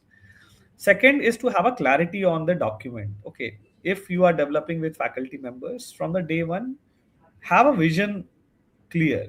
Okay, if it is developed, then how it is going to be done. Universities typically have a very standard set of royalty and all these agreements where they will either transfer the technology, or they will be stakeholders in the company at some level. So that's again depending on the university which you are in, you can always figure out that model what works with them, and do the paperwork early, or at least have a agreement and have this difficult conversation early. What happens is that we avoid these conversations, right? And that really creates a lot of problems. Hmm. If you are not trusting your university or professor and your colleagues, and you are thinking that they will steal your idea, it's a wrong foundation to start any relationship, right? I mean, Hmm. that's in life also, right? That if you have that, no, these are not good people I'm working with, then don't work with them, right? I think that's little bit I would say spiritual or what, I don't know. It's a little bit Hmm. more off the topic, but I think that also applies here, right? Do the paperwork, do have this conversation early enough. Make sure that you are also in a space that you are letting go, because when you will build your organization, there will be times that you will have to dilute your equity, your ownership of the company. And if you are not willing to do it, if you don't have the mindset of sharing, it's going to be even harder for you, because VCs will come. See, people will want to have a share of the pie, right? And if you have trouble, it's going to be even difficult for you, right? Hmm. Imagine that you have 100% of the company and it has no money, right? Or if you have 10% of the company but it has a lot of money. So I think that's also a mindset thing, Rahul. Of course, IP and all those conversation bakes into this conversation as well, that file your provisional, have your assignment agreements in place, have multiple assignments, so patent can be assigned to a company and to a university and to a inventor. All of them have a equal right unless they have a some agreed on the paper otherwise. So those Mm, things are definitely can be done legally, right? Of course, these are things that are basic, legal hygiene, or let's say, mm, paperwork. As such, the first step is to have this conversation more openly, which we don't do, which we don't exactly. do. Exactly. I mean, idea is such a early stage, so that's what uh, but yeah, there's the same Lola Hridyan, he's asking another follow-on question on patent provisional filing. So is it better for a startup founder to file a provisional patent early or wait until the fully product is fully developed? I mean, you can talk about IP strategy in general also, like, okay, let's Sure. assume this part is taken care of, the Hmm. conversations and all. Sure. So see, for the IP strategy, first is there are two parts to IP, right? One part is what is it that you have. So let's say if we have to develop a IP strategy for a startup, right? Now, the basic activity you have to do and sit down or incrementally build a list of things that, okay, what makes your company or idea great, right? Is it you? Is it the market? Is it technology that you have created? And in the technology, what exactly you have solved? For example, let's say if I have created a new battery which can be charged in, say, 10 seconds, right? Now, that is great. Let's say that is the innovation that I have created. Now, in that 10-second charge, you have to think about what were my elements of this success. One, I solved the problem of heat, I solved the problem of chemistry, I have solved the problem of, let's say, holding the charge, or the shape and the size. So what we are doing is we are first putting things together and listing those ideas, right? And then we go one by one and see, can it be protected by a patent or trademark or design or anything else, right? That's a second step. Now then the question comes, when should we file provisional, when we should kind of get the non provisional. The thumb rule again is that, in case you know that, okay, hey, this is a great idea. Let's say if I say that, okay, I have an idea based on my understanding of technology and things, that there is, if we do this, if we build this product with the step 1, 2, 3, 4, 5, and 8, it will work, right? Right now it's an idea, scientifically it works, but I don't have probably all the ingredients or all the testing and all the examples, or I have not tested it in the real world, but it's a great idea. But I know on a high level it is sound, it will work, and I have a fair idea that what it is, what the idea is all about. How, I don't know yet, I still need to do it. If you are at that stage, provisional is a very good idea, that I know that what is it that I'm going to do, these are the things I'm going to implement, this is how, but I have not done the how, but I know on a high level how I have done it, how will I do it. Once you have this, you can file a provisional application, right? And the reason to do it early enough is so that when you are taking this idea to the conversations with your possible incubators, or professors, or R&D organizations, or your customers, or people who you want to discuss this idea, you have a psychological safety, and you can also tell them that, hey, I have filed a patent on this idea. And there is a psychological moat in their head that, no, the guy is serious, he is actually pursuing this idea, and he has IP around it, right? And then in 1 year you have opportunity to further develop the idea, validate the idea, work on it, technically work on it. You will have more data examples to support your technology solutions, and you file a complete application. right? Now let's say you already have these things already in place, you already have an idea, you already have tested it, you already know that it will work. Then provisional will only offer some cost saving, not really maybe required in that sense, right? You can always go for direct application in that moment also, right? Provisional is usually a time saving mechanism, cost saving mechanism, and also required when we are not really sure how to really do it, or I have not done it but I have a very very solid idea and I know that I want to protect it so that I can talk to many people, right? Mhm. So yeah, that is something on the provisional and non-provisional. And one of the basic thing I would, from the IP strategy point of view, I would say inventory your inventory of your IP is the first step. Then the strategy will come. Strategy is what? Strategy is a means to get to a goal, right? And your goal is to develop the business, build a business. And then IP strategy is basically linked to your business strategies.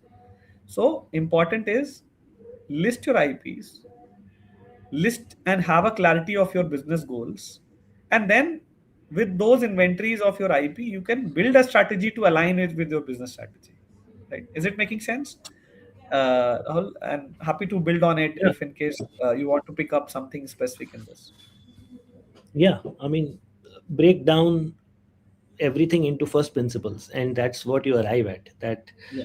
before thinking of IP strategy in general, you do like an audit, like what you want, what you need, and what you have. So yeah, and then things, you build upon that, and that becomes what we are calling, because we, in general, people use strategy word very loosely. Yeah. Yeah. So definitely it makes sense. I mean, uh, okay, I think I found one more question which is interesting. uh, According to you, during the stage between POC to MVP, what grants are best on the basis for development needs? So POC Hmm. is proof of concept, and MVP is minimum viable product for the audience. So yeah, so this person is probably in that stage. And what grants are best on the basis of the needs? Gaurav Sisodia. So Gaurav, I think a lot of grants are available either via incubators, and I'll also touch upon incubator analogy and what we have also covered in the book as well, right? uh, See, first of all, there are various grants. If you're in a bio space, there's a BIRAC grant. Then there are grants which are available from where there is a 50-50 grant, where there is some money which is coming from incubator or VCs, and then there's some government grant is coming.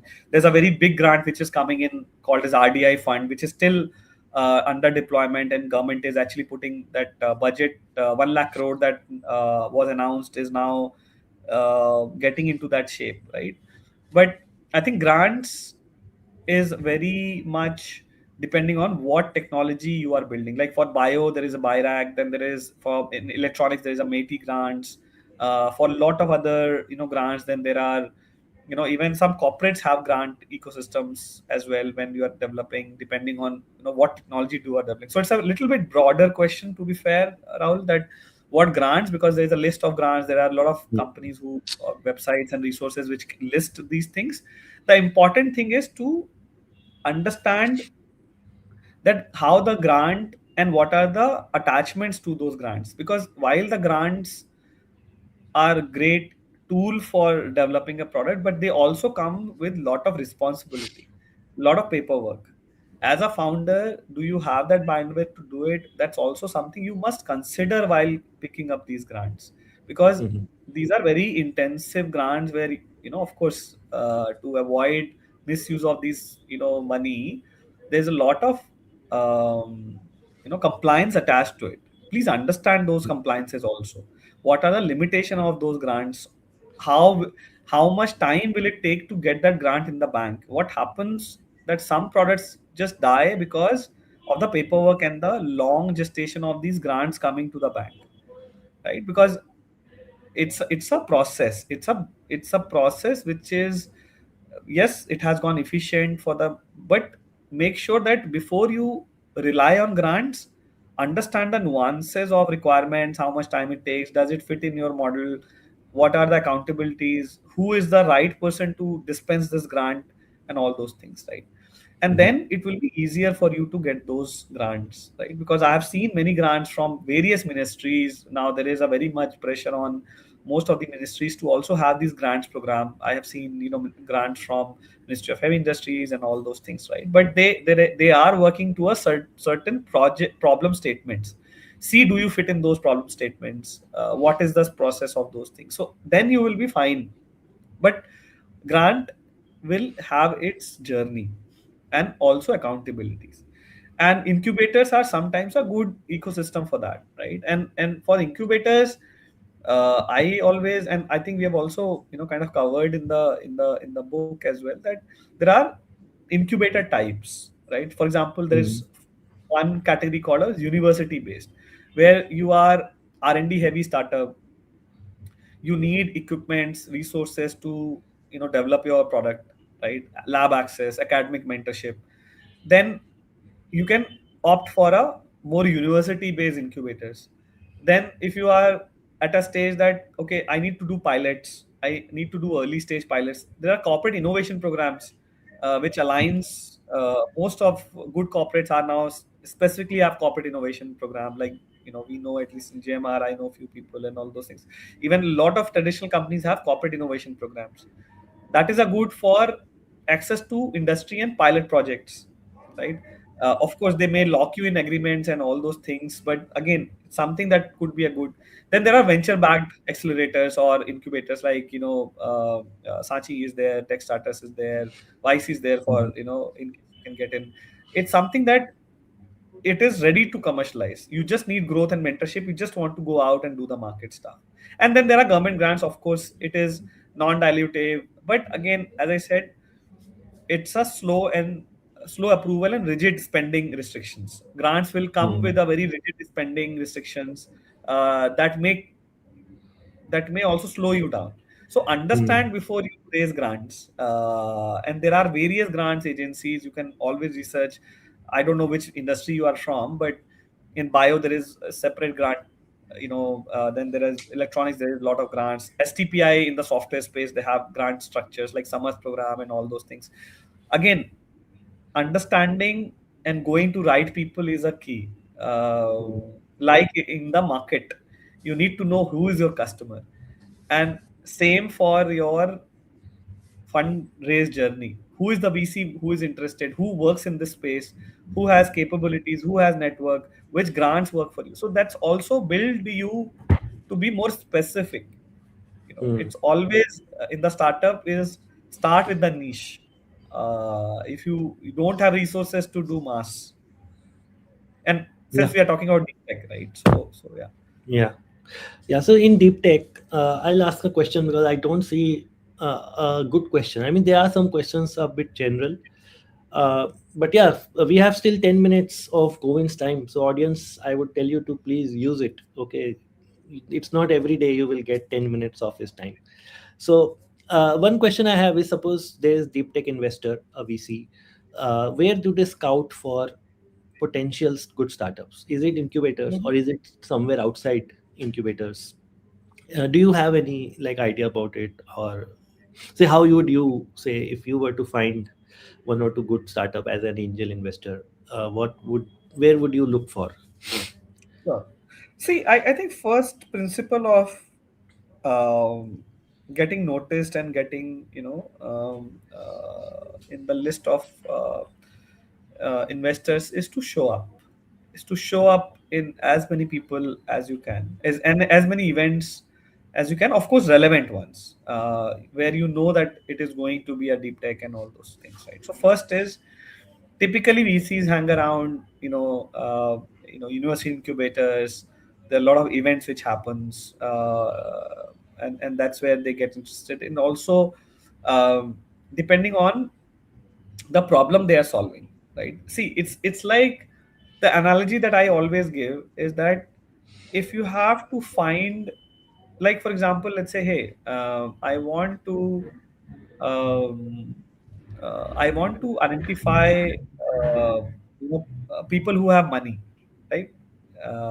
Let's say if that's the conversation, how would you do it, right?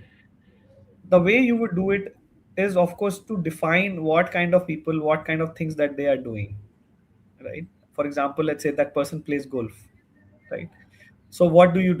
You try to be around golf course areas. You can see cafes around it. You can try to get a membership around it, right? So first is to think like a mindset thing that, okay, if VCs are looking for startups, they are looking in pitch competitions, they are going in universities, they are going in they are looking social media, they are looking news, they are looking at problems that they are trying to fund and believe that people are solving, and they talk about on social media, put demos out, uh, be in the networking events, meet as many people, and a lot of things in this industry also word of mouth also, right? That you have to kind of speak to mentors, speak to as many people as you can think of. So I think that's where it's not a one size that, okay, if I sit in this place, I'll automatically get interest. That's not true, right? Of course, Mhm.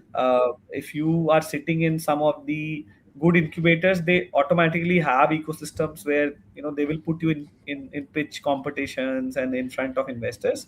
But even if you are not incubated, I think uh, important is to identify which kind of investors you are targeting, and then follow them, comment on them. It's like Mhm. stalking a person, right? I mean, if I like a person, then sometimes you have to stalk that person, Yeah, right? So that's how you get noticed, right? It's like, when you were in yeah, college and you like a girl, how do you do that, right? How do you get noticed from that girl, right? Or the boy. I don't want to be gender specific, but that's, humans are humans, and we know our way around, right? So remember your 11th or 12th or engineering days, that you like a person and you want to get noticed. What do? You just stay around those places where that person goes, right? And try Mhm. to create a conversation with them, and yeah, then you'll be if there is some chemistry and things will work out, right? You will fall in love and probably get married. If not, then it's okay to date, right? So that's how I will put it. Yeah. You still have to be sincere. I play golf and I actually see a lot of people who are just there looking for high net worth people. And in principle, golf, a high net worth person is playing to relax. I mean, they are not there to listen to sales pitches. But of course, if the somebody sincere and if it works out, I mean, nobody wants to say no to a good conversation, so a Absolutely. sincere good conversation. So Absolutely. again, on the one hand it doesn't work at all, but on the other hand everybody's open. I mean, if you are sincere and okay, Yeah. okay. So one more question, Gaurav Sisodia. They have he has an interview recently for incubation for Venture Studio Ahmedabad. What things should I prepare myself? So as a founder, say if there's an interview with a VC or a incubation center, how should they prepare? Yeah. First is to have that clarity of what is it that they are building, right? And also conviction. Sometimes they will challenge you, they will give you something, and then you like, okay, So I think that's one. Second, have a story. Why you are doing this, or and a genuine story, not a made up story and chat GPT stuff, right? Why why you are doing this? What they are trying to understand is, do you have the conviction in the bad days? Will you still get up and do it, right? That's the one thing that they're looking, right? Is this problem really worth solving, and do you have the capability to solve it, right? And one of the things that we always have this question around the investment community, that who do you bet your money on, horse or the jockey, right? In the early stage deep tech, it's always about the jockey, not about the horse, right? Because horse can be changed, business can pivot, but the founder remains, right? So when you're preparing for these interviews, I think have a very strong conviction, build your story, why you are doing it, and be genuine about it. People see through people. If you are trying to show that something that you are not, they will find it. They are experienced people. They deal with people all the time, right? So make sure that you come prepared with your story, what problem that you solve, why you want to solve it. If there is any personal story, or your expertise, why do you want to do it? Um, yes, money is what you want to make, but probably that's the last thing you want to say, that I want to exit this business in 5 years. But that's great. But what value that you will create in 5 years is what they're looking for, right? So be a person that people bet money on you and your team. Idea is definitely important, but more than that, it is a person. It is not the horse, it is the jockey. People bet money on. Amazing. Amazing. Okay, let's take a couple of more, as much time as we have. How important is strong IP portfolio in attracting investors for deep tech startups compared to traction or revenue? So Vaishnavi is asking. So IP Sure. portfolio versus traction. See, again, it's like when you build a house, right? And I give analogy, and I think analogy is the best way to learn these things, right? That when you are building when you are building a house, you want to have a very nice fence, a good lock on the house, which kind of indicates that the house has some valuable stuff. There are some interesting people live in who are valuable, right? But it has to also be on the street where there are people, right? That means that there are. It is not in the middle of nowhere. There is no one to come and look for that house. So, if you say what is important, traction or IP, I would say it's like asking a question. The house has to be at the right place, or the fence is important. Both are important, right? Uh, so the way to look at it is that what in your stage of business, what is it that is important at this stage, right? Building a house in the right location is the first priority, always. There's no question about it. But protecting it in that space is also very, very important. So you do it parallelly and do it intelligently. Mhm, You can't live without both. So mhm, there is a very hard choice between traction and IP portfolio. But the way to look at it is that when you build something and it has a very bad storefront, it's like, go in a retail shop. mhm, uh, there is amazing things available in that, but it has a very shitty,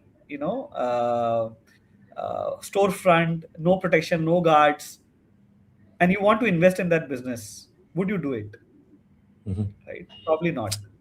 So I Yeah. think that's the way to think about it, rather than getting too much complicated about these topics. No, I think just take a cue from your day-to-day life. You will find all these answers, right? So Exactly. I would say IP is important, very, very important to protect what you own, but also build what you actually has value, right? Build something which has value, then you will protect. No, Hmm. uh, then for Exactly. sure, head and investors look for both. They look for good product, and they look for Mhm, experience.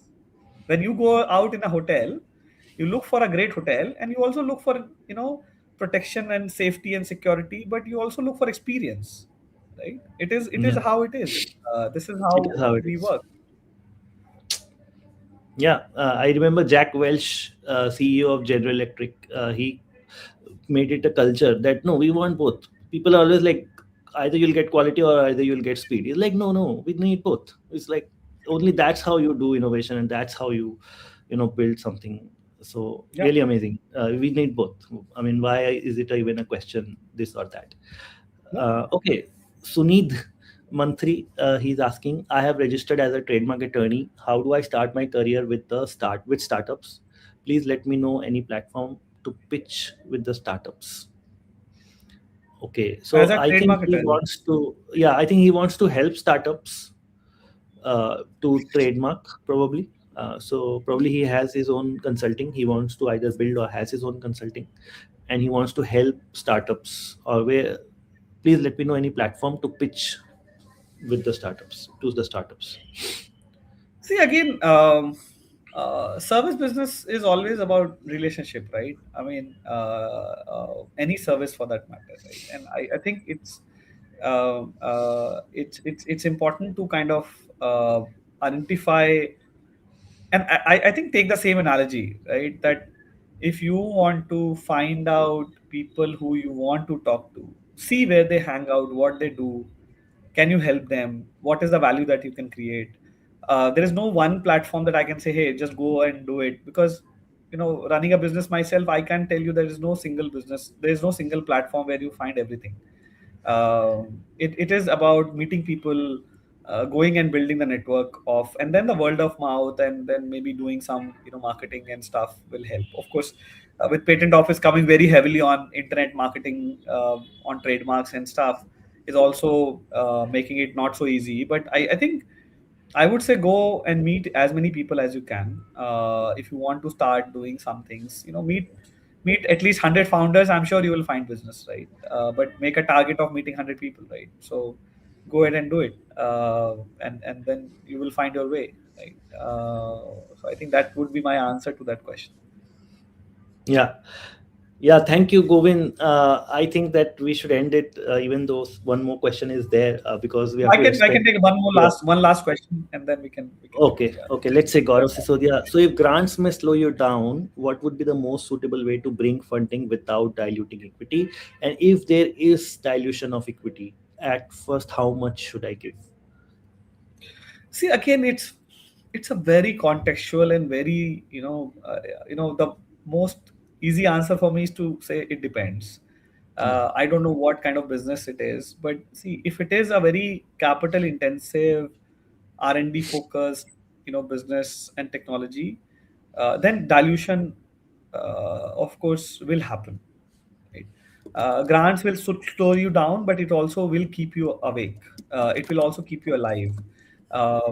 You must build take funding at a stage where investor also has something to contribute. If you are at a science risk and not really sure what to do, I think then grants and incubation, maybe grants is a good way. Yes, it will slow you down, but at the same time you will also build something which is worthy for investments. See, again, there's a very fine line between till what time you can stay alive with grants, and till what time, and how much network do you have with these grant agencies, and how much active you are in this ecosystem also, right? I would say dilution, you have to also ask a question that how much you are willing to dilute in the journey, right? What is it that business is worth in the next 5 to 6 years, and then based on that you decide your dilution. Because I have seen founders who have not diluted more than 10% yet have built successful. I've seen founders who have diluted more than 50%, and they became successful. It is a very Yeah. contextual thing. And I think a lot of this also we have talked about in the book. Of course, I would recommend you to also read that. But again, there is a lot of uh, theories and thesis around it, but it all boils down to what kind of person you are, right?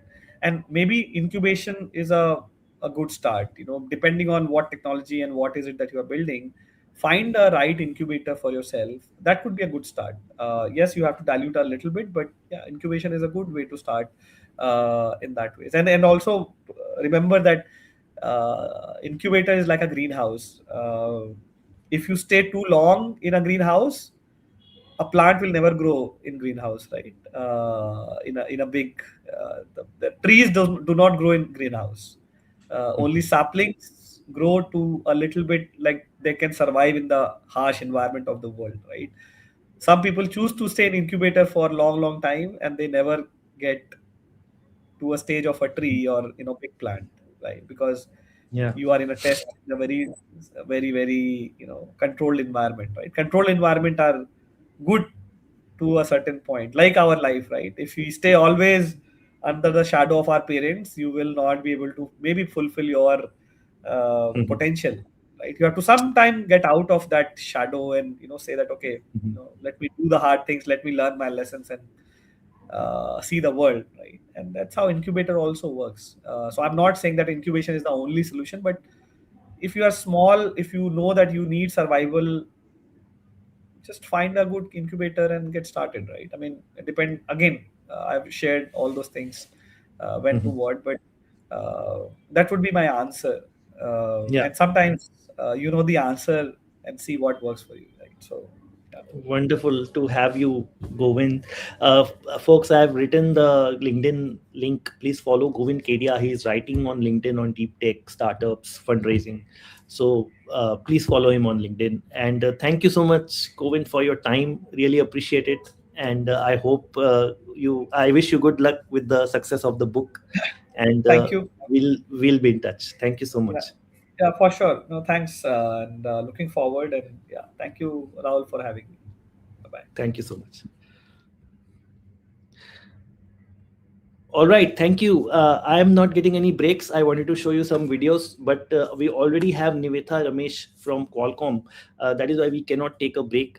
We are going to bring her on the stream. So, Nivetha Ramesh, she's a senior project analyst at Qualcomm India, and she manages flagship initiatives including Qualcomm Design in India Challenge, Qualcomm Made in Africa, Qualcomm Design in Saudi Arabia.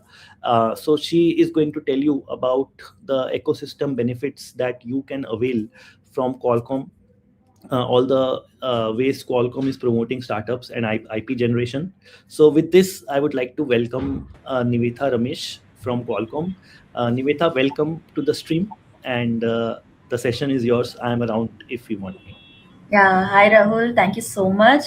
Thanks to Govind Kedia, I was listening to him, and then it was really enlightening for me to know more about trademarks and how the entire ecosystem now works. So without any further ado, let's just start. So could you please present? Yeah. All right, thank you.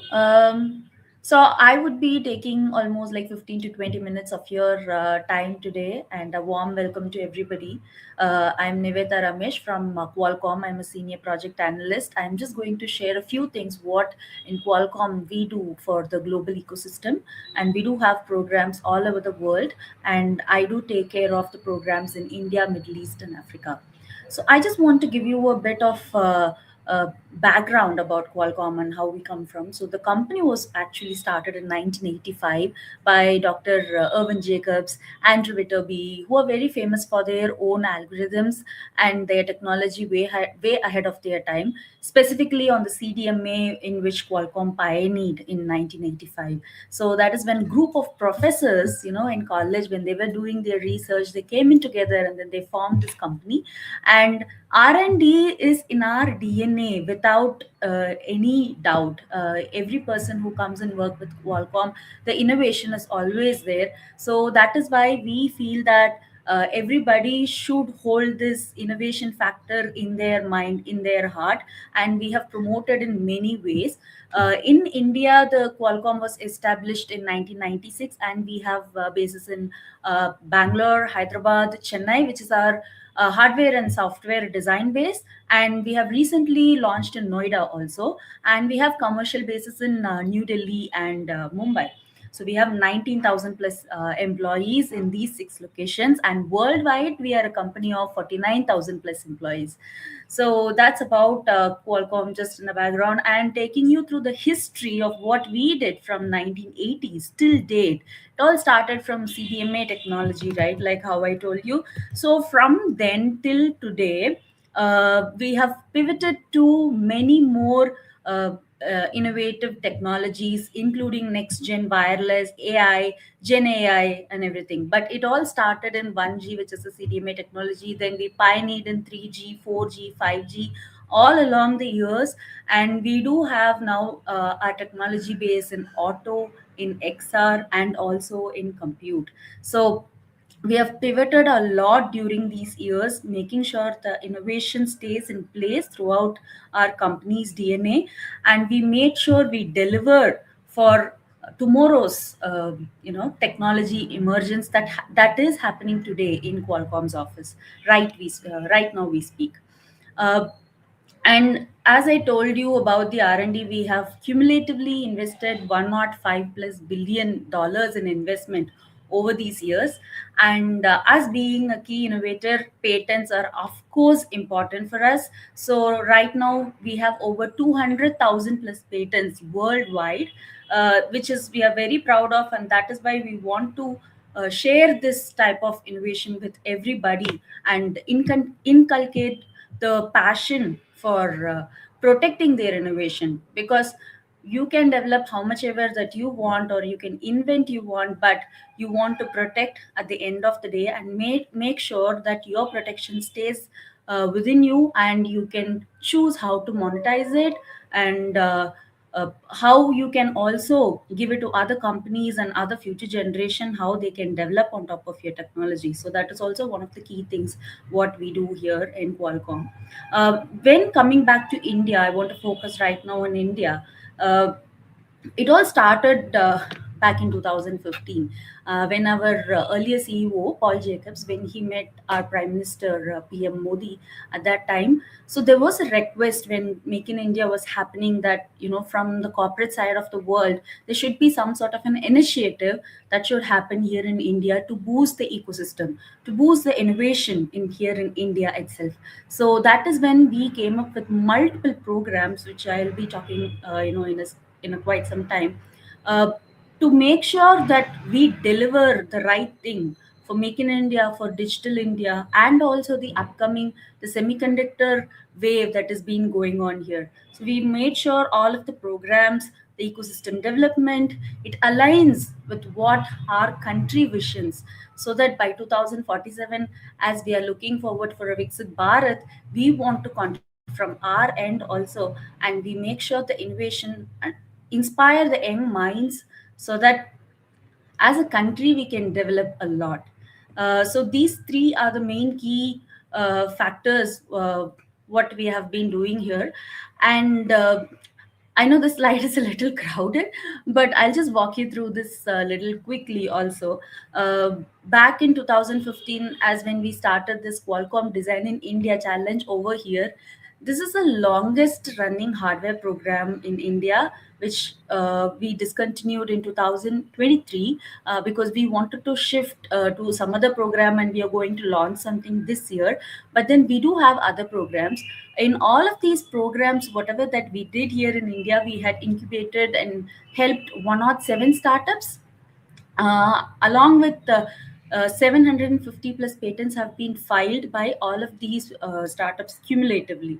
So this number is really, really huge. And if you add this 37, I think it is coming up close to like 145 or 147 in total. So the number of startups that we have incubated and helped them bring their prototype based on the Qualcomm technology over the past 10 years is huge.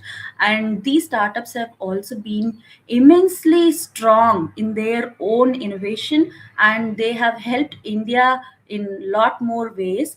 And I'll be talking about some of them who has done incredible innovative tech platforms for India. When it comes to Qualcomm Women Entrepreneurship India Network, which is one of the programs that we were running for deep tech startups, women founded deep tech startups. So we have seen some of the use cases where nobody would have thought of. So one such startup I would like to tell is Inaugural. They are developing a platform called as Cuddle Compass. They are a Chennai based startup where it is helping the fishermen and the fishermen community to keep themselves safe, and also understand the patterns of the sea and the ocean whenever they are going to fishing. And in that ways they'll be able to uh, get instant information in their mobile phone, and a small tracker device is installed in their boat. It is extremely cheap, and it works on 5G on the ocean. And they get alerts, so they know that all the fishermen are protected whenever they go for fishing, and nobody goes missing, and they really care about the value of life. So coming from a women founded startups, we feel that finding these startups are incredibly tough. But when we find them, and when they make their technology for specific use case of saving lives, I think that we really need to appreciate on. And they have almost filed like more than 10 plus patents also. So that has been really incredible in their journey. even the startups, that all of these 145 or 147 startups that we have incubated and helped, you need to go and see how different one another is. So cumulatively also they have raised 335 million in capital, and almost 50 plus startups are shipping commercially, and 4 of them have been selected for PLI and DLI schemes, which was launched recently. Moving on to the next one. So this is the startups that I was telling you about. Adivo Diagnostic, this is again a women-based, Chennai-based startup. They're developing an FDA-approved AI-based wound assessment device. So with the Qualcomm technology, they are able to analyze the wound and then give them the diagnostic just there. Like, because the current system is like you take the culture, which will take about like 3 to 5 days, and you will get the report back, and in between that the wound can worsen or you don't know what to do. So this device helps you, gives that instant diagnosis, so that it helps doctor to start the treatment and go to the next treatment plant immediately. So they have developed this, and it is an FDA approved product, and then they have been going commercial with this product. And the next one is Nimble Vision, where they are associated with the Jal Mission of India to monitor the water flow specifically on manholes, so that everybody in the city, in the smart city compliant. So they are part of in here in Karnataka, and they do this leakage monitoring, including what is the water flow is there, and we do not want any people going into the manhole to assess all of those things. So because of their trackers and their systems and dashboards, this has been helping the municipal of Karnataka here to monitor all of these things. And the next is Ajna Lens. This is really interesting, since this is an XR based startup which they have come up with their product. So they do the industrial training. So if at all we need to develop our youngsters in certain type of technological area where it is very expensive, due which with this XR they will be able to learn faster and quicker. Like for example, aviation, stimulation, or anything that is related to welding, construction, in those areas, this XR has been really really helpful to train young minds, and this is based on Snapdragon XR2 platform. I'm just giving you some of these examples, but like, if you want to go and check these startups in detail, we have a startup directory. So I have this QR code over here, and I will let Rahul to put it on the description also. So you can go to the startup directory and see all of these startups and their use cases, what they have been doing and what their technology is.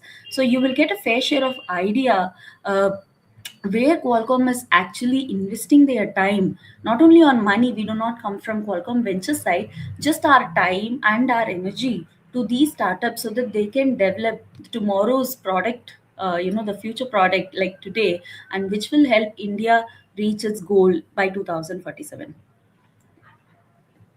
Yes, moving on to the next, as I was telling about patents, um, globally also close to, I think, 1350 plus patents have been filed by all of the startups in our global programs. But here in India it is like 600 plus, and 300 are granted. And we do have a patent wall here in Qualcomm office in Bangalore. So we have put some of the patents filed by these startups, and we have been telling our startups also to have a patent wall, so that they can also see what their innovation is becoming and it should grow. So this particular wall painting is from by one of the company called as Yogify. They have an smart yoga mat.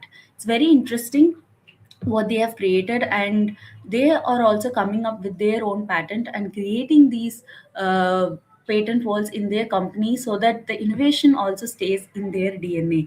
And you can also take a look at these patents on the startup directories website also. We have some of them published over there, obviously getting uh, the permission from the startup themselves. So we have put them those, and in a month or so we are planning to put all the 300 granted patents in our Qualcomm office of these startups. So these patents are not owned by Qualcomm. These are completely owned by startups themselves. And the startup programs, whatever that we do here in India, Middle East, or Africa, it is all equity free, and we do not claim their patents. Also, the startups have the full rights to their patent, whatever that they create. So we want to just encourage them, and we are going to promote as much as we can, so that the startups grow in their life also, and take the innovation in their blood. So probably in a month or two, whenever you visit, Qualcomm Bangalore office, so please do come. I'll show you this entire wall over there that you see. It will be filled along with the corridor and everything. It will be filled with all of the patents filed by the startups whom we have incubated. So I have been talking about startups, and why not, universities, right? With the Department of Telecom, we had this program called as 100 5G use case lab, and in that we have supported 26 of the devotees universities lab for this program. So we had students from BITS Goa, Triple IT Hyderabad, IIC Bangalore, Triple IT Delhi, even Guwahati. They were all selected based on the use cases that they have provided, and the engineer team within our group supported these students in developing their prototype based on Qualcomm technology. We would provide them one-on-one support, weekly cadence, where they get enough and more resources to develop their prototype along with their professors, along with their other team members. We make sure that they develop the prototype not only as their college project. We want to actually take this prototype, whatever that they have developed, make this as a startup in the future. We need to train all of these younger minds at this stage itself, so that when they are coming out of college and universities, we make sure that we are bringing in new talents and new entrepreneurship in the world. So that is also one of the key factors. We support them with multiple development boards that are easy. It's just a plug and play concept. You make sure that get this device, you plug and play, get your prototype ready. It was just a 3-month one. Even a college student can actually bring out any complex prototype that they have, or any complex thought process that they have. You can make it happen. So we did mentorship. We even taught them about business marketing. All of those mentorships was also given, including 5G, AI, XR, IoT. All of these things have been uh, cumulatively given as a package, so that the universities can promote it to their students. They also have specific 5G based trainings, where they can take associate 5G certified professional, and from there, they have multiple levels also. So the students were receiving free credits to take these courses from their college, and we would provide them on the Qualcomm Academy page also. They can go take the courses first, and then they can take the exams later on. So they will be a certified 5G professional. So I'll also tag in the Qualcomm Academy page, where you can take a look at it. And if at all, if one of your college is part of this, probably you would know already. And I think in the future we would expand it from 26 to 50 and 75, and more in more in that way. So you will learn, you would get to work with Qualcomm members on various technology in this ways. Yeah. All right. Coming to the hero of this particular, the talk that I want to do, which is L2 Pro India. I know you would have known already this, because Turnip Innovations have been helping us to promote this course for past 2 to 3 years, which has been really, really incredible. And the number that you see here, that we have 21,000 plus learners in this platform. I think it is also because of all of their hard work, how they have also promoted it from there. And we want this course, which is an IP course, to reach the students, to the startups, the entrepreneurs, so that they are aware of how to protect their innovation, not only on patents, but also on trademarks, and also on copyrights. So this was launched in 2019. This was launched during one of the DPIIT meetings that we had with late Shri Guru Prasad Mohapatra ji. That is when we launched this program, and slowly this has been like kicking off from then on. um, so the 21K learners that I was talking about, we have, so if you see here in India, the top 10 states are in the dark green and the light ones are here. So we are still yet to tap in Jammu and Kashmir and some in the northeast area where we see very less participants from. But Karnataka, Tamil Nadu, Andhra, Maharashtra, all of Gujarat. So all of these areas is a very good, strong learners from these bases than in other bases. So we are trying to promote in these areas. So if you have any friends from these areas and in colleges, please do tell them about this course and tell them that this is about how to protect one's innovation and just to create that awareness. We have courses on three different bases, which is a basic level, intermediate level, and advanced level. Right now, this course is almost like for 32 hours, but we do have launched a shorter version of this course, which is for like 1.5, 2 hours. So I think it will launch in a month or two, so you can look forward to that and take that course. And if you want to go to the advanced level and get your own certification, you can do that as well, because it will be completely helpful for you in knowing all of these aspects. So if you see in this particular slide what the course actually offers on the IP essentials, this course was launched along with NLU Delhi and CPAM. So we have created the course in such a way it is completely interactive. It not only says that like you sit and watch these courses for hours and hours, but it is interactive. So there will be quizzes, there will be some sort of an interaction where you can learn new things. So make sure that you are not completely bored out of it, but some sort of an interest will create in learning more and more on these. So patents and trade secrets is one thing, and you will learn about trademarks. You will learn also about the design, patents, copyrights, and what is a patent infringement, and how you can monetize it, how you can commercialize the patents. You will be able to learn all of those things and get a fair share of understanding before you take a product or a prototype and you go to your patent office or to any of the law firm whom you want to get in touch with to get your patent file.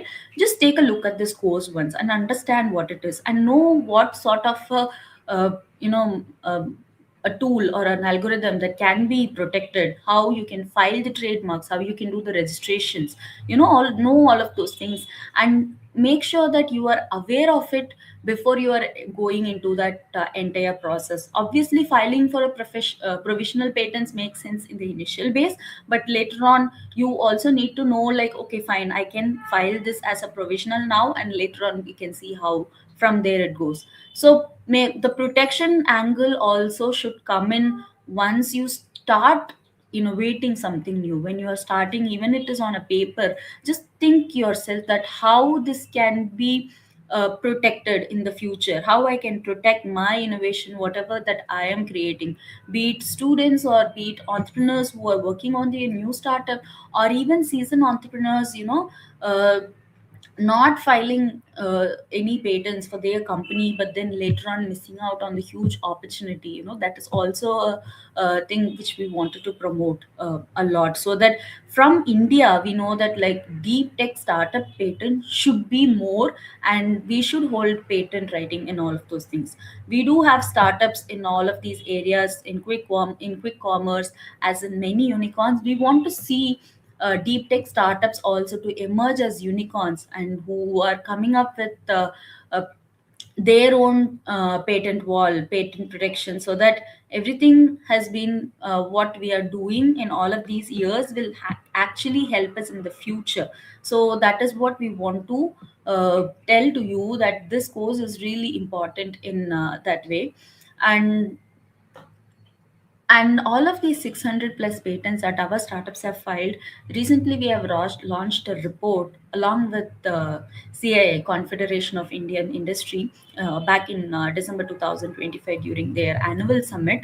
So you can go and check their report, where it clearly talks about how the particular startup have filed for their patents. So almost 90% of the startups from the list were surveyed, and cumulatively it is almost around like 80% own their copyrights, and 70% even file for designs, and 50% use it for taste trade secrets. So we have found all of these numbers, how these startups are using their technology and how they are protecting their innovation. So you need to go and read through each of these use cases. It is very different from one another, given that the startups are ranging from XR to smart cities to health tech, even to agri tech. You will see all range of these startups coming in, women-led startups also.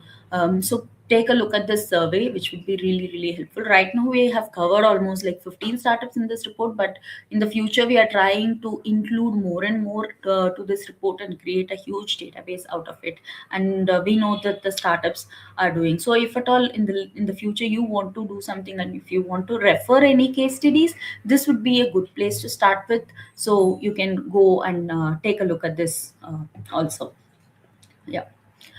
And coming to this particular one, what do we offer apart from to the startups, right? The For their incubation programs or acceleration programs, and for the students, we do have the 5 use case labs. But this Arduino platform is for everybody. Last year, Qualcomm acquired Arduino, and Arduino is known for their easy to use hardware and software development kits that they have been giving out for to the global community, be it school students, college students, and even to the startups. There are variety of boards that one can use. One such board is which we have co-created with Arduino is Arduino Uno Q. You can go and check that board out. It is very, very simple, which has both microprocessor and microcontroller in one board. So you can plug and play with that. This particular retailer here in India, Robo.in, they sell Arduino. I think one kit is like around $45. So please do check this website out. They do have their own education application also, which you can give it even to middle school people who are in like 7th, 8th. And right now, when they are trying to get into some sort of robotics or some sort of prototype themselves, it will really ignite the minds of young students at this right age. And we make sure that STEM education in India also grows in the future, right? We want to get in that practical knowledge, not only the theoretical knowledge what usually the book offers. And right now the syllabus have been like completely advanced from the time when we have studied. We want these students to play with these boards and understand how one can create their own products even at this. So I would tell you, like, one of my nieces, so she has created so I have 2 cats in my home. So she has created a simple automation for getting the water dispenser done for the cats, and you can also measure how much the water has the cats drank in a day. So that was like really, really surprising to me. And then when she was coming up with this project, I was very happy that, yeah, this is, something, a very unique one. Who cares about cats, how much water they drink? First of all, they do not drink much water. But this sort of thing also kind of helped me in my home to watch over my cats. So you just need to give that initial push to the young students, where they come up with their own ideology, because they are very innovative, very imaginative and creative. They can come up with all of these ideas, and they need a very simple board and the solution and application, which all comes together, so they can easily play with it. So that is why this Arduino platform will be really, really useful for this particular community that I am talking about. um, Please do take a look at this Arduino page also, and if you want, you can order from robo.in. And moving on to the next, and which would be my last slide, which is the AI and 5G trainings for developers and engineers. So this particular one we have created along with expertise in Qualcomm. We have been doing these courses for almost around like 2 to 3 years, I guess. So we have consolidated all of the main thing and come up with these trainings, and at the end, once you complete these trainings, you will get certifications also. So you can go take your own it is all self-paced course. You can just go do it in a 1 hour or 2 hours based on how much time you have. I think the AI course is almost like 7 hours, which I did. Yeah, but it was it was pretty simple. So I am from marketing background, but for me to take this course, it was really really easy. But I think anybody can take this course without any trouble. So please go and check this out. And as I told you about the 5G training and certification, we do have that particular course also. Apart from this, the startups also has course on multiple business and marketing areas. What about unit economics? What about pitch clinic? And how is product marketing actually works? So even those types of courses are also available on Qualcomm Academy. We have co-created that courses with T Hub. You can check that out also. And I think you'll have some surprise from Rahul in some time. So he will be talking about one more course as well.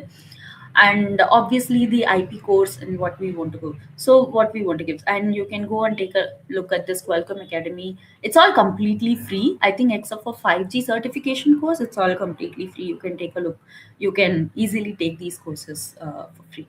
So yeah, um, just summarizing everything what that I have told, and what Qualcomm has been doing throughout this time, right? Yes, startup incubation is one such major thing, and another one is obviously about uh, inculcating the innovation in the minds of students and young entrepreneurs in India. We do not want to miss that chance at this time, because AI is booming and we have lots and lots of new technologies coming up every day. So we want to use this opportunity and make sure that we fine tune the young minds and get the big potential out in the world so much. So we should also have our own models coming out of our country, own language models, own Gen AI systems coming out of our own country, rather than depending on other models that are available outside. Uh, we have to bring in our diversity aspects. Given our multiple languages in our country, we need to put in all those work together and come up with a better solution for India to make sure that our country is Viksit Bharat by 2047. Thank you so much. Wonderful, Niveta. Thank you so much. Really appreciated. Very, very nice rundown. And yes, I will introduce my course also, which is the surprise. And please, I've also done the AI course from Qualcomm Academy. It is a very nice foundational AI course. So it's about 5.5 hours, if I remember. But it is not 100% simple, but it is very appropriate for you to understand how AI works and how it will, be put into devices in the future. So it's a very good foundational course. And of course, L2 Pro is there. Before I bring Vijay Kumar Shivpuje as the next speaker, I will run one L2 Pro ad. So I have not been getting any time because all the speakers are so much on time and everybody coming one after the other. So thank you, Niveta. With this, I will invite Vijay Kumar Shivpuje and continue the session. Thank you. All right, so I'll play one ad, 1 minute or so, and then after that I will introduce Mr. Vijay Kumar Shivpuje, who is already with us, and then we will continue Turnip Innovation Festival. Hello, entrepreneurs. Intellectual property, or IP, as we call it, is life and blood of today's innovative startup culture. No wonder we have launched the L2 Pro, or Learn to Protect Your IP in India, to make you aware of IP protection and enforcement in the simplest way possible. We have designed this course for entrepreneurs, startup founders, and individuals from SMEs based in India. You will learn to acquire, protect, manage, and commercialize your IP without battling the legal jargon. We will go through the entire course step by step in 3 different levels. The basic level offers you the simple basics of IP. The intermediate level has a lot more in store about protecting, managing, and commercializing your IP. The advanced level will open you to a world of ideas around funding, the role of IP tech standards, and IP dispute settlement. As we move up these levels, concepts will get tougher, but the learning will not stop being fun. While this course is designed for the entrepreneurs amongst us, anyone who wants to learn about IP can take this course. So, what are you waiting for? Let the learning begin. All right. So yeah, what are you waiting for? The link is the first link in the description. So please do sign up to the L2 Pro India platform and take the benefit of those free courses. With this, I will introduce you to Mr. Vijay Kumar Shivpuje. He's a advisor at ASSOCHAM IPFC. He's the founder and director of Patlex Business Solutions. He's a very learned person in the IP ecosystem, and he's also having a lot of courses in IPR along with many services that he's providing. So he's going to tell you more about L2 Pro. He's going to tell you more about ASSOCHAM's opportunities in ASSOCHAM and MSME, and the places where you can get funding for your IP. And with this, I'll give you the session. So thank you so much, sir, for joining us, and welcome to Turnip Innovation Festival. Thank you. Thank you so much, Dr. Rahul, for this particular opportunity. It's a privilege to be at Turnip IP Festival. Thank you so much, Turnip IP, as well, for providing this particular platform for not only the students, the faculties, and the startups, but also for the entire ecosystem to be part of this particular festival as such. I think a lot has been discussed about the deep tech since morning, actually, and I'm here to present few things about the role of ASSOCHAM IPFC specifically in the innovation ecosystem. ASSOCHAM has been one of the, I would say, partners for the, the L2 Pro platform basically, and that's where the association with Qualcomm started.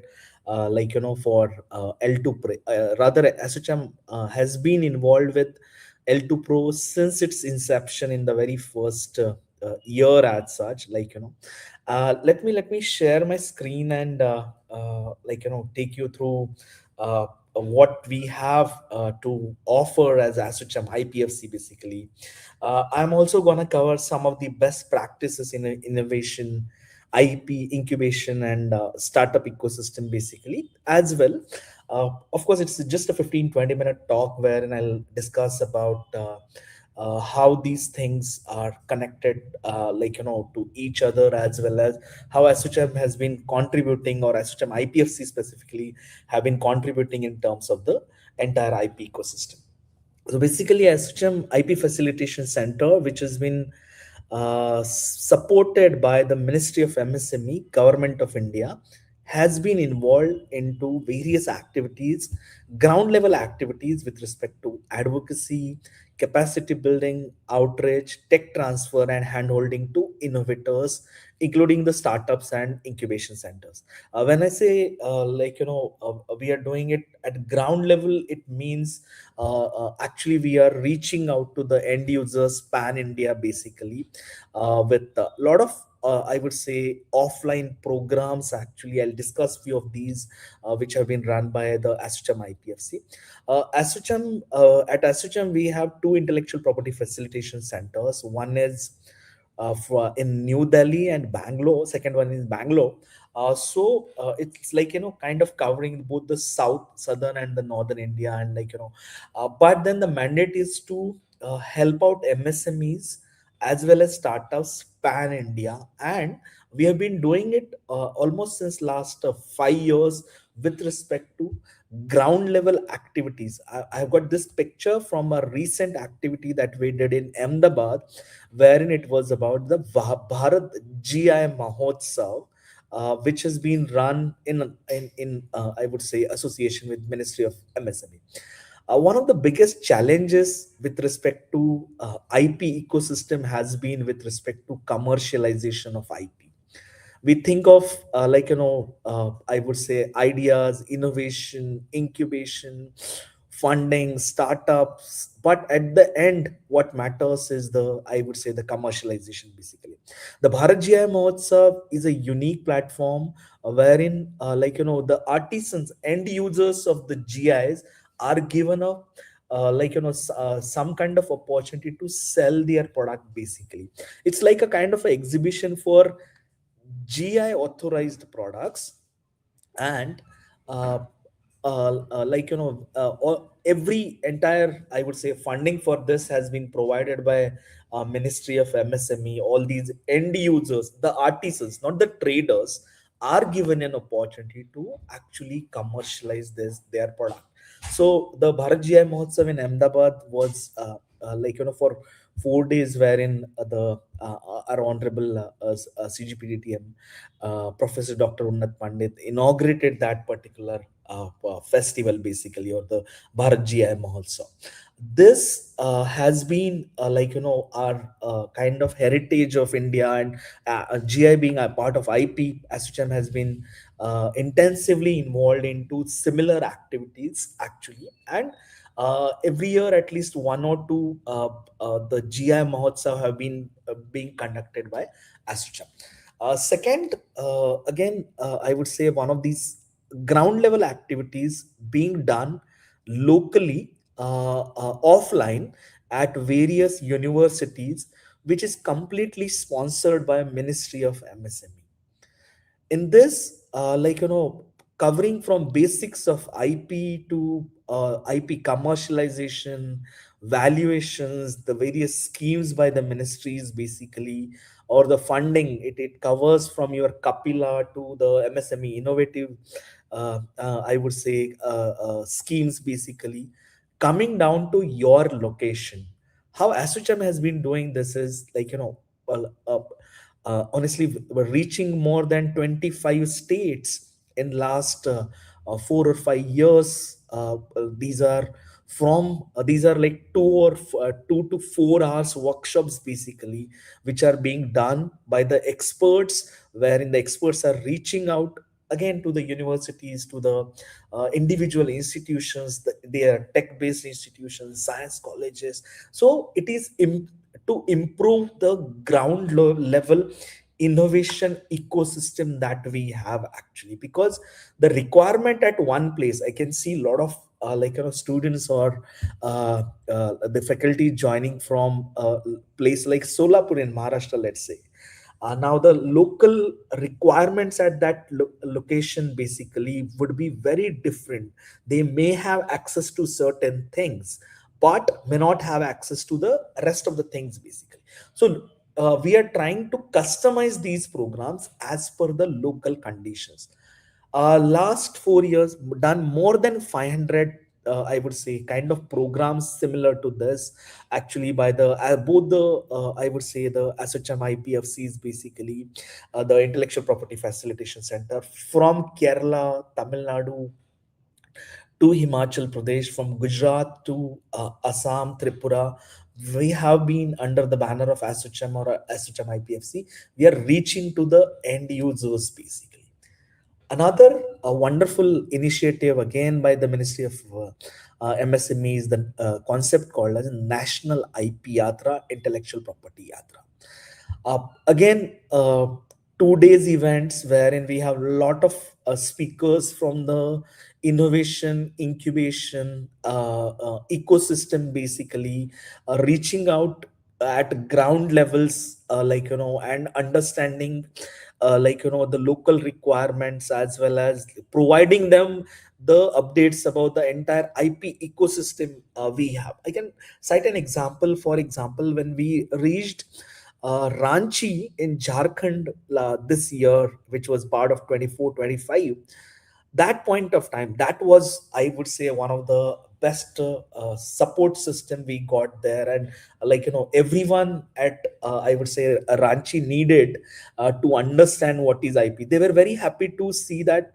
the various attorneys, people from government, people from industries, as well as academia are at the same place. This one picture that I have is for the last IP Yatra that we did in Mysore, Karnataka in the month of December 2026, 2025 actually. And ASSOCHAM IPFC, ASSOCHAM has been doing this in collaboration with Ministry of MSMEs. And we are open for conducting similar programs at ground level anywhere in India. As I said, we did it at Siliguri in West Bengal. We did it at Triple IT Bhagalpur in Bihar. We did a lot of programs within UP. We reached Jalandhar, we reached Shimla, we reached Kurukshetra, we actually reached to Jaipur. In Vadodara, we did the program.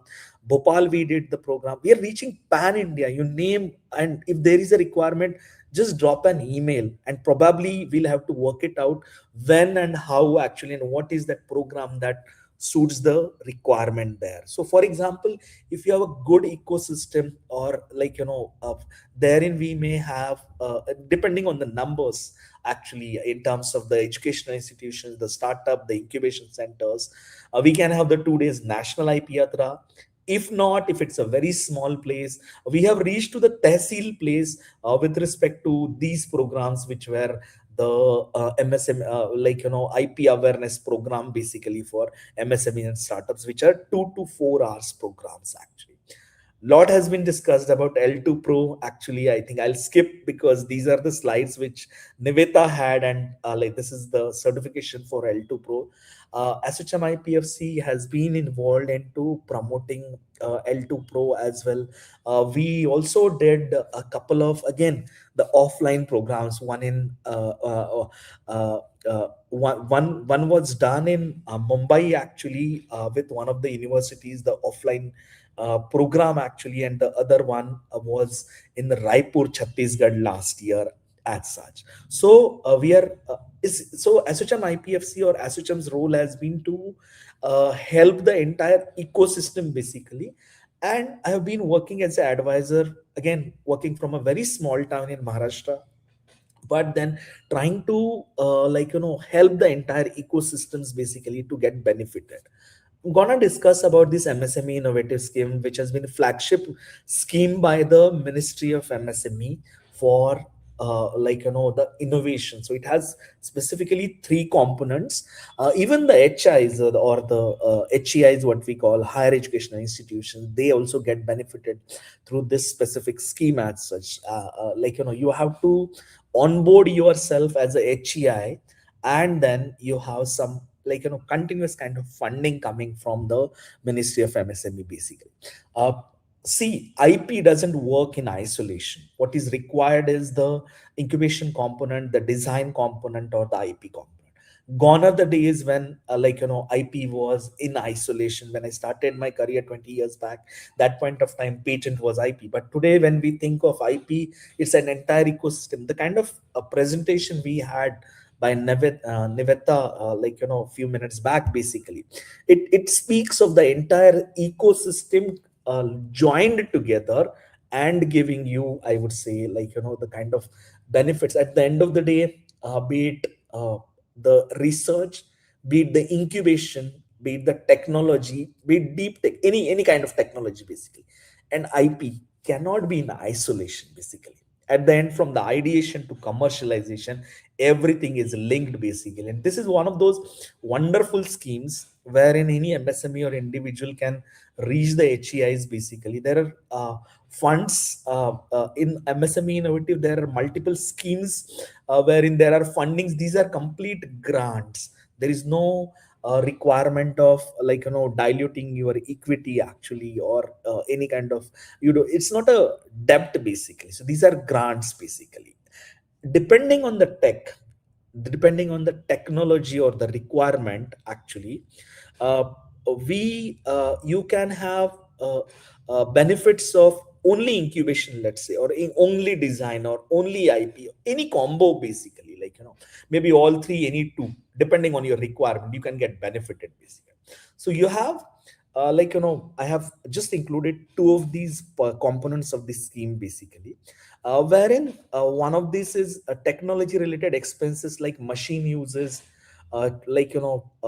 electricity, procurement of raw material up to 10 lakh, mentorship charges of 3 lakhs, and traveling expenses up to 2 lakhs, 15 lakhs. Requirement is simple: need to be an MSME. You need to have MSME Udyog Aadhaar certificate, actually, or what we also call it as a Udyam certificate, basically. Right. So this is one of those flagship schemes of the Ministry of MSME, and wherein it is helping. So if you look at this, this scheme is more about tech only, right? And then we have another scheme wherein the under this particular scheme you have a financial assistance of up to 5 lakh rupees for a foreign patent, for a domestic patent 1 lakh, GI registration 2 lakh, design registration 15,000, and trademark 10,000. Okay, the best part of the scheme, you don't need a mediator to get benefited for this particular scheme. This particular scheme is based on you can actually connect to the MSME innovative portal. If you have a Udyog Aadhaar or Udyam, you can directly get benefited. So it's a OTP based, or you can register your MSME. Even I believe the individual startups in any of the domains, you can speak with your CS or CA and get a MSME Udyam certificate, basically, actually, right? And at that point of time, you, based on that OTP, you need to upload the documents, which are, only thing is, this is a reimbursement. That means once a patent gets granted, you need to upload all the invoices. The best part of this scheme is this also includes the charges of attorneys as well. So the design registration 15,000, GI registration 2 lakh, domestic patent 1 lakh, and foreign patent for 5 lakh, actually. So that's all about the activities that are being, I would say, done under the banner of ASSOCHAM or ASSOCHAM IPFC. Let me also, since this is a particular platform wherein we are discussing or connecting with the students and faculty members and startups, I have few slides based on my experience. I'm associated with ASSOCHAM as an advisor since last 8 years now, reaching more than 30 states at the ground level. I'm telling you how we can actually execute few of the things at the ground level, at the educational institution level. First, and these are some of the best practices, actually. I don't know whether it's there now, but then few years back, it was like IIT Delhi allowed PhD for startups registered. Then you can actually have a IP cell establishment. We work with few of the institution wherein every master's or PhD thesis goes through IP cell. There are certain institutions which are providing monetary financial benefits to the faculties and students based on the grant of patents, as well as based on research papers, of course, of a certain impact factor, basically. These are some of the I would say ground level I would say schemes, or which have been used for promotion of innovation, basically.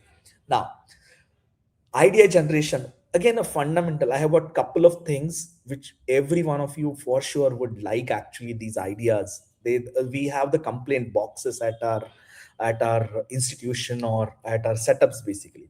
One of these universities in Chandigarh, when I had this opportunity to visit Chitkara University, they have a wonderful concept called innovation drop box. Now, what is innovation drop box? What is the cost required? It's just 500 or 1,000 rupees to create this kind of drop box. The idea herein is the students, at your campus, at your university, actually, I would say, can come up with any ideas, put the idea along with their name.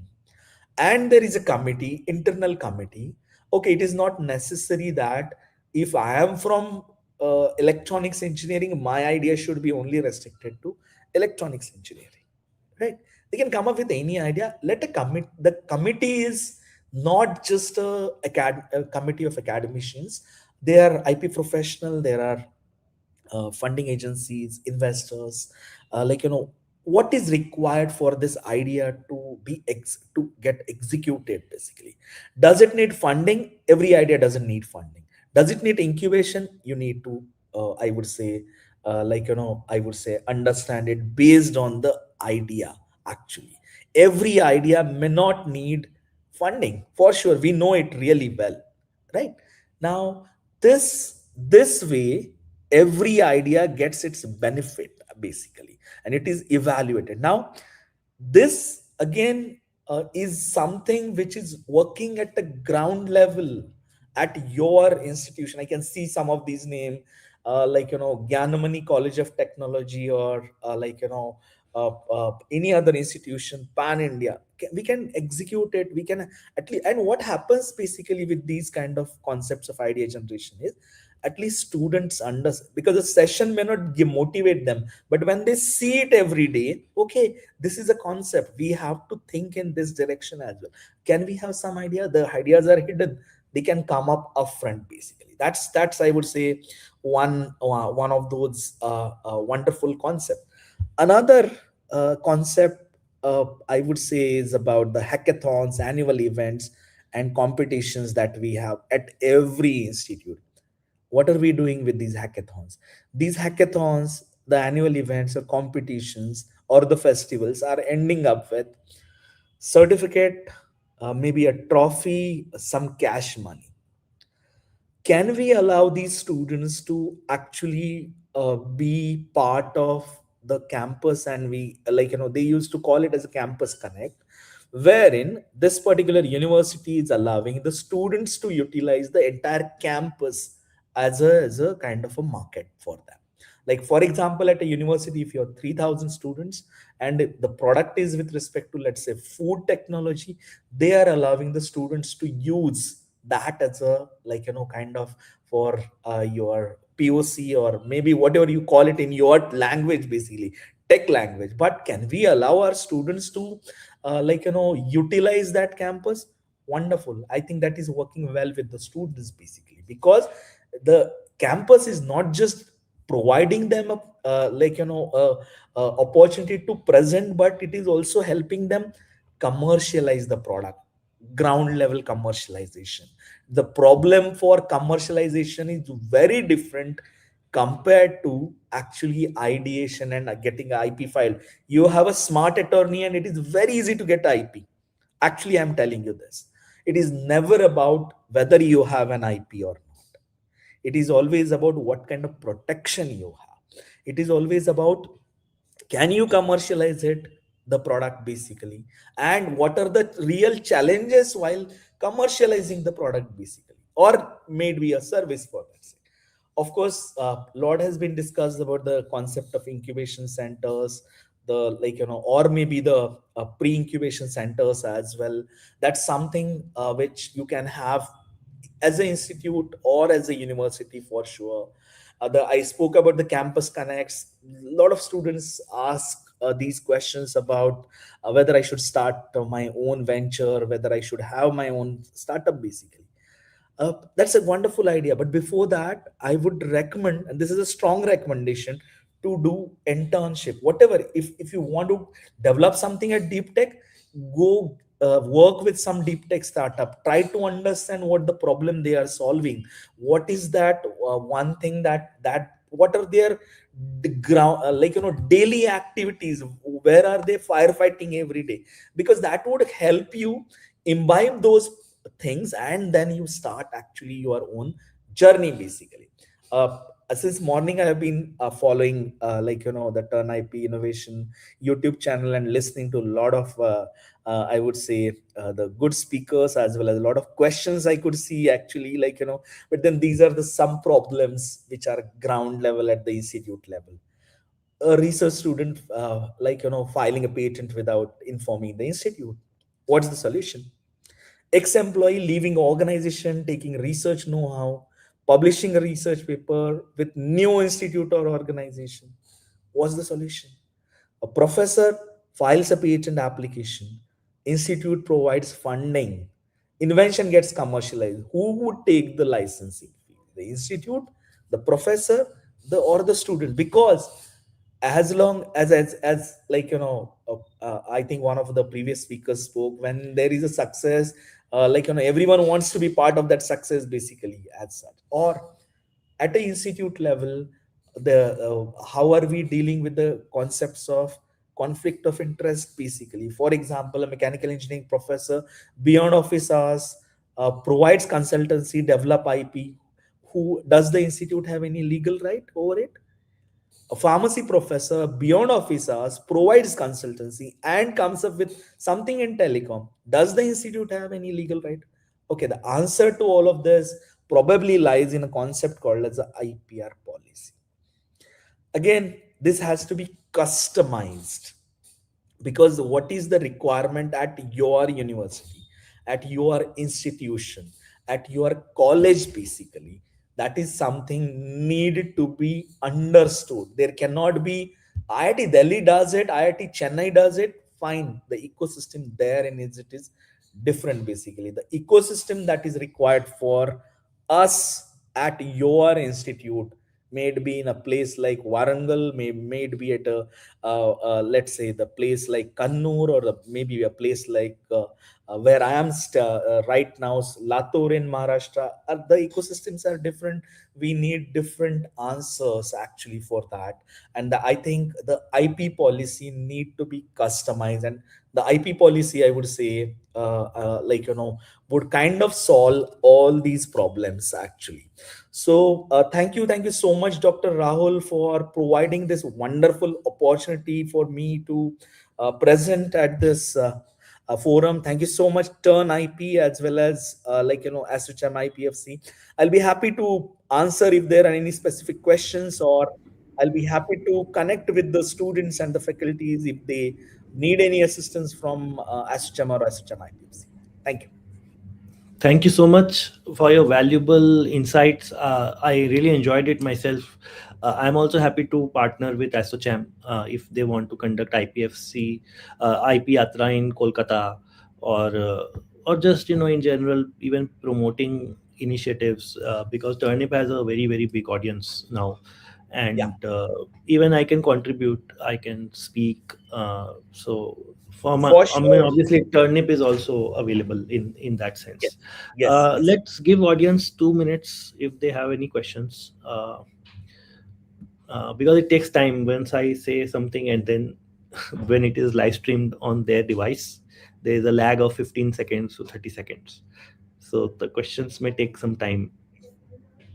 Uh, but uh, but yeah, I mean, there's a lot of support actually. We need people who will do things, uh, because you should not start with support, that okay, there's support and only then you will start. I mean, you have to do things as per usual, and then there's this MSME innovative. Maybe you spend 1 lakh rupees for filing a patent, and then you get lucky and you get the reimbursement from the MSME innovative scheme.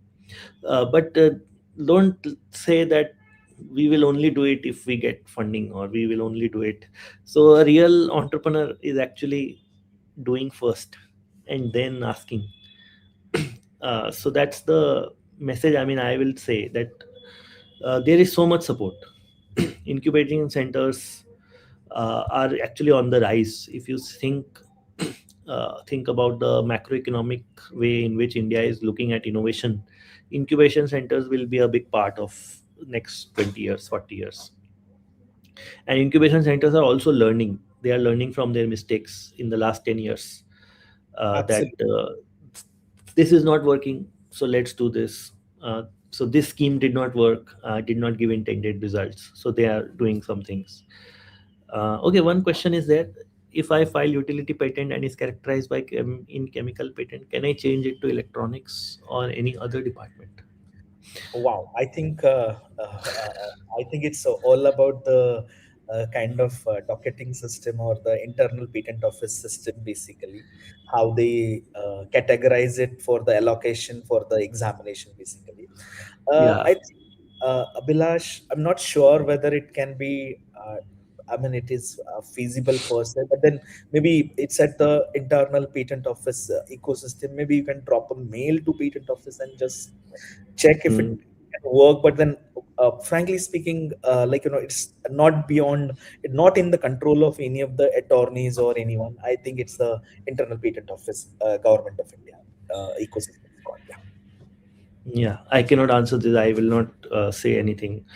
yeah, I mean, I will say one thing that you should think of filing more patents. I mean, we are thinking that we have filed a patent, but if you think about patent strategy of the mature companies who have done it for 40 years, they don't think of just filing one patent. They think of creating a portfolio. They think of filing auxiliary features of the product, because innovation is not like just one thing doesn't create innovation. Many things come together, and so if you are into electric batteries, there are so many things. The battery has to be installed in some place, say a moving vehicle. There is problem of vibration, there's problem of overheating, there's problem of the environment, moisture, rain, sunlight. So many new things can be done around that battery to create 10 patents out of your solution. So don't just, if you have one patent in one field, just file another patent with another field, and create a holistic portfolio which is more valuable. A lot of thank you messages. Thank you to Madhu, Kavita. Uh, One more question, Sumit Gupta. Whom to approach first with an innovative idea in case institute does not provide financial help for filing patent? Uh, okay, that's an interesting question, because I think most of the times the one of the biggest hindrance for filing patent is with respect to the funding, actually, right? As I discussed in my slides, need to have some IP policy at the institutional level, which also determines who is going to fund it as well, right? Now, if you're a student or faculty, I think the NEP now allows you to have your own ventures as a startup or as a MSME, let's say. If you have a registered startup, Government of India also has a SIPP scheme. You can connect to the patent office actually directly, and therein you don't need to pay actually. What you need to pay is just the cost, that is 1600 rupees for the patent filing, 2500 for early publication, and 4000 for the examination fees. Everything else is being taken care by the patent office or government of India itself. They pay the attorneys basically. For Hmm. that reason, what you can do is you can just check the list of SIPP facilitators. The patent office has this list, in fact, and the best part of it is you can search the attorneys based on the technology area and the location as well. You, along with their phone numbers, the list is available. You just approach them, but the only condition therein is that you need to have a DPIIT registered startup certificate. If you have that, and then I think your job is done. I think that's how I can actually answer this specific question, from Sumit Gupta. Yeah. Great. Uh, so Madhu, Rayan, thank you. I want support as I have no funding. I am very lucky that I received a patent after 8 years on anti-cancerous drug Taxol preparation. It seems Okay. it's an anti-cancer drug. Okay, I belong to pharma industry. I understand this. What the question is with respect to. There is a myth about patent. The myth is that if I get a patent, I can commercialize it, or someone is gonna buy it basically. And I would say we have to thank the movie Three Idiots, wherein we have Chatur Ramlingam, who comes down to meet Fonsu Kwangdo to sign that multi-million-dollar deal. People feel that once I get a patent granted, someone is gonna give you money. No, wait a minute. The patent filing is one aspect, and commercialization is completely different. If your product or if your patent has certain value, commercial value, because anyway everything is in public domain, right? Your patent application, your patent is in public domain. If someone needs it, they are definitely gonna approach you. You don't need to flash it like I have a patent and I need funding. No, that's not the way it is, I would say, commercialized basically. We need to understand the very particular requirement, or what does it mean by IP. These are negative rights. Only you are getting monopoly, so, but then still you can't commercialize because you have to go through the FDA route for your tax soil preparation. FDA, the CDSC or DCGI has to approve it. For that, you need a lot of funding actually, right? And why would someone do that? Be it a big MNC or be it an incubation center, why would they put the money unless they evaluate and understand that there is a commercial value? I think this is one of the myths, which is, with respect to the patent system. Yeah. Okay, Suneet Mantri is asking, are you still coaching students? I think he's asking you, because we have a patent agent course in our platform. If so, could you please let us know your next batch to expect it to begin? I'm not sure whether it's a question for me or Okay, you. okay. Because Okay. for yes, we are providing, and rather, since you mentioned, we have got more than 150 students qualifying in last 5 years. Rather, in last 2 years, we had the AR1 from the PAE classes that we are running. This year as well, we conducted the batch, and since the exam is over, actually, now, of course, it's just the Viva was pending basically. But then, as I understand, Turnip as well, provides the PAE coaching as such, So for the next exam, for sure, Sunitji, you can either get connected to me or Dr. Rahul for sure, as per your requirement. Yeah, and we have a Viva preparation video on YouTube. It's open video, and actually every time this time of the year after the exam is over, there's a spike in the number of people who are viewing that video. So it has already now more than like 6,000, 8,000 views in that video. So it's a good for preparation for people who are still in the cycle for this year. Right. So wonderful. Thank you. Vijay Kumarji, thank you very much. I think audience is saying thank you a lot, and fabulous. Even really enlightening session for me. So thank you very much for your time and your insights, and very happy to be in touch. Yeah. Thank you.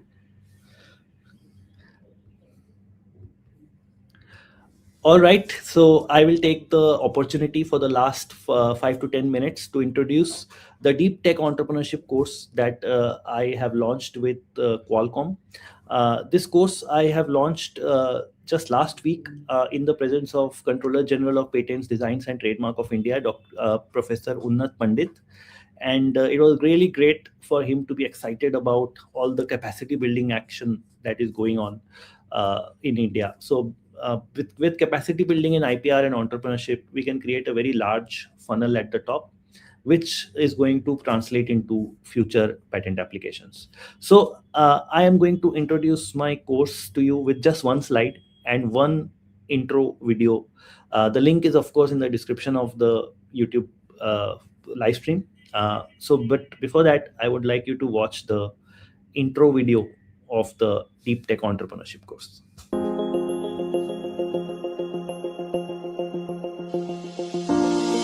Hi everyone, I am Rahul Kapoor, your instructor for the Deep Tech Entrepreneurship course. Deep Tech is poised to drive the next phase of economic growth globally. Fields like AI, quantum computing, robotics, material science, they are going to fundamentally shape our future. My goal to create this course is to inspire you and provide you with important frameworks to succeed as a deep tech entrepreneur.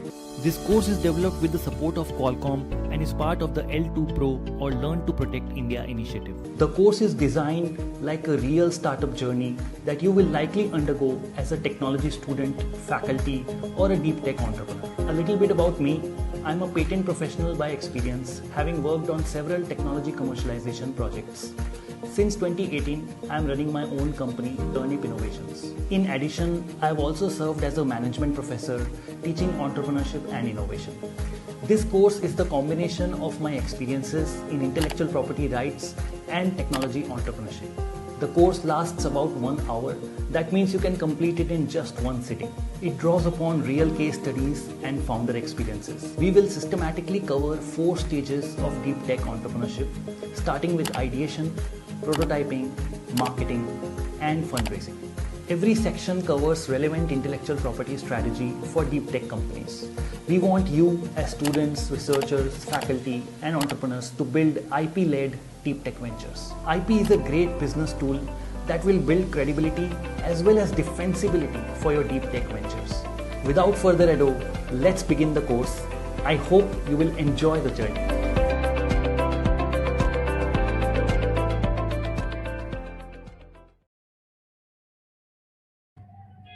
All right. So yeah, you can begin it immediately. It's a very simple OTP based login. So the link is in the description of this YouTube live stream. And now I'll just share you the one pager that I shared in front of the Controller General of Patents, Designs and Trademarks just last week at a conference in New Delhi. So this is the slide. So that's the overall vision with this course has been created.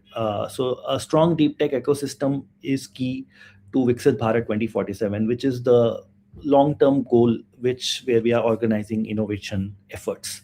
So IT companies have done a great job in India by in the last 30-40 years, we've built at least 10 global giants in IT services.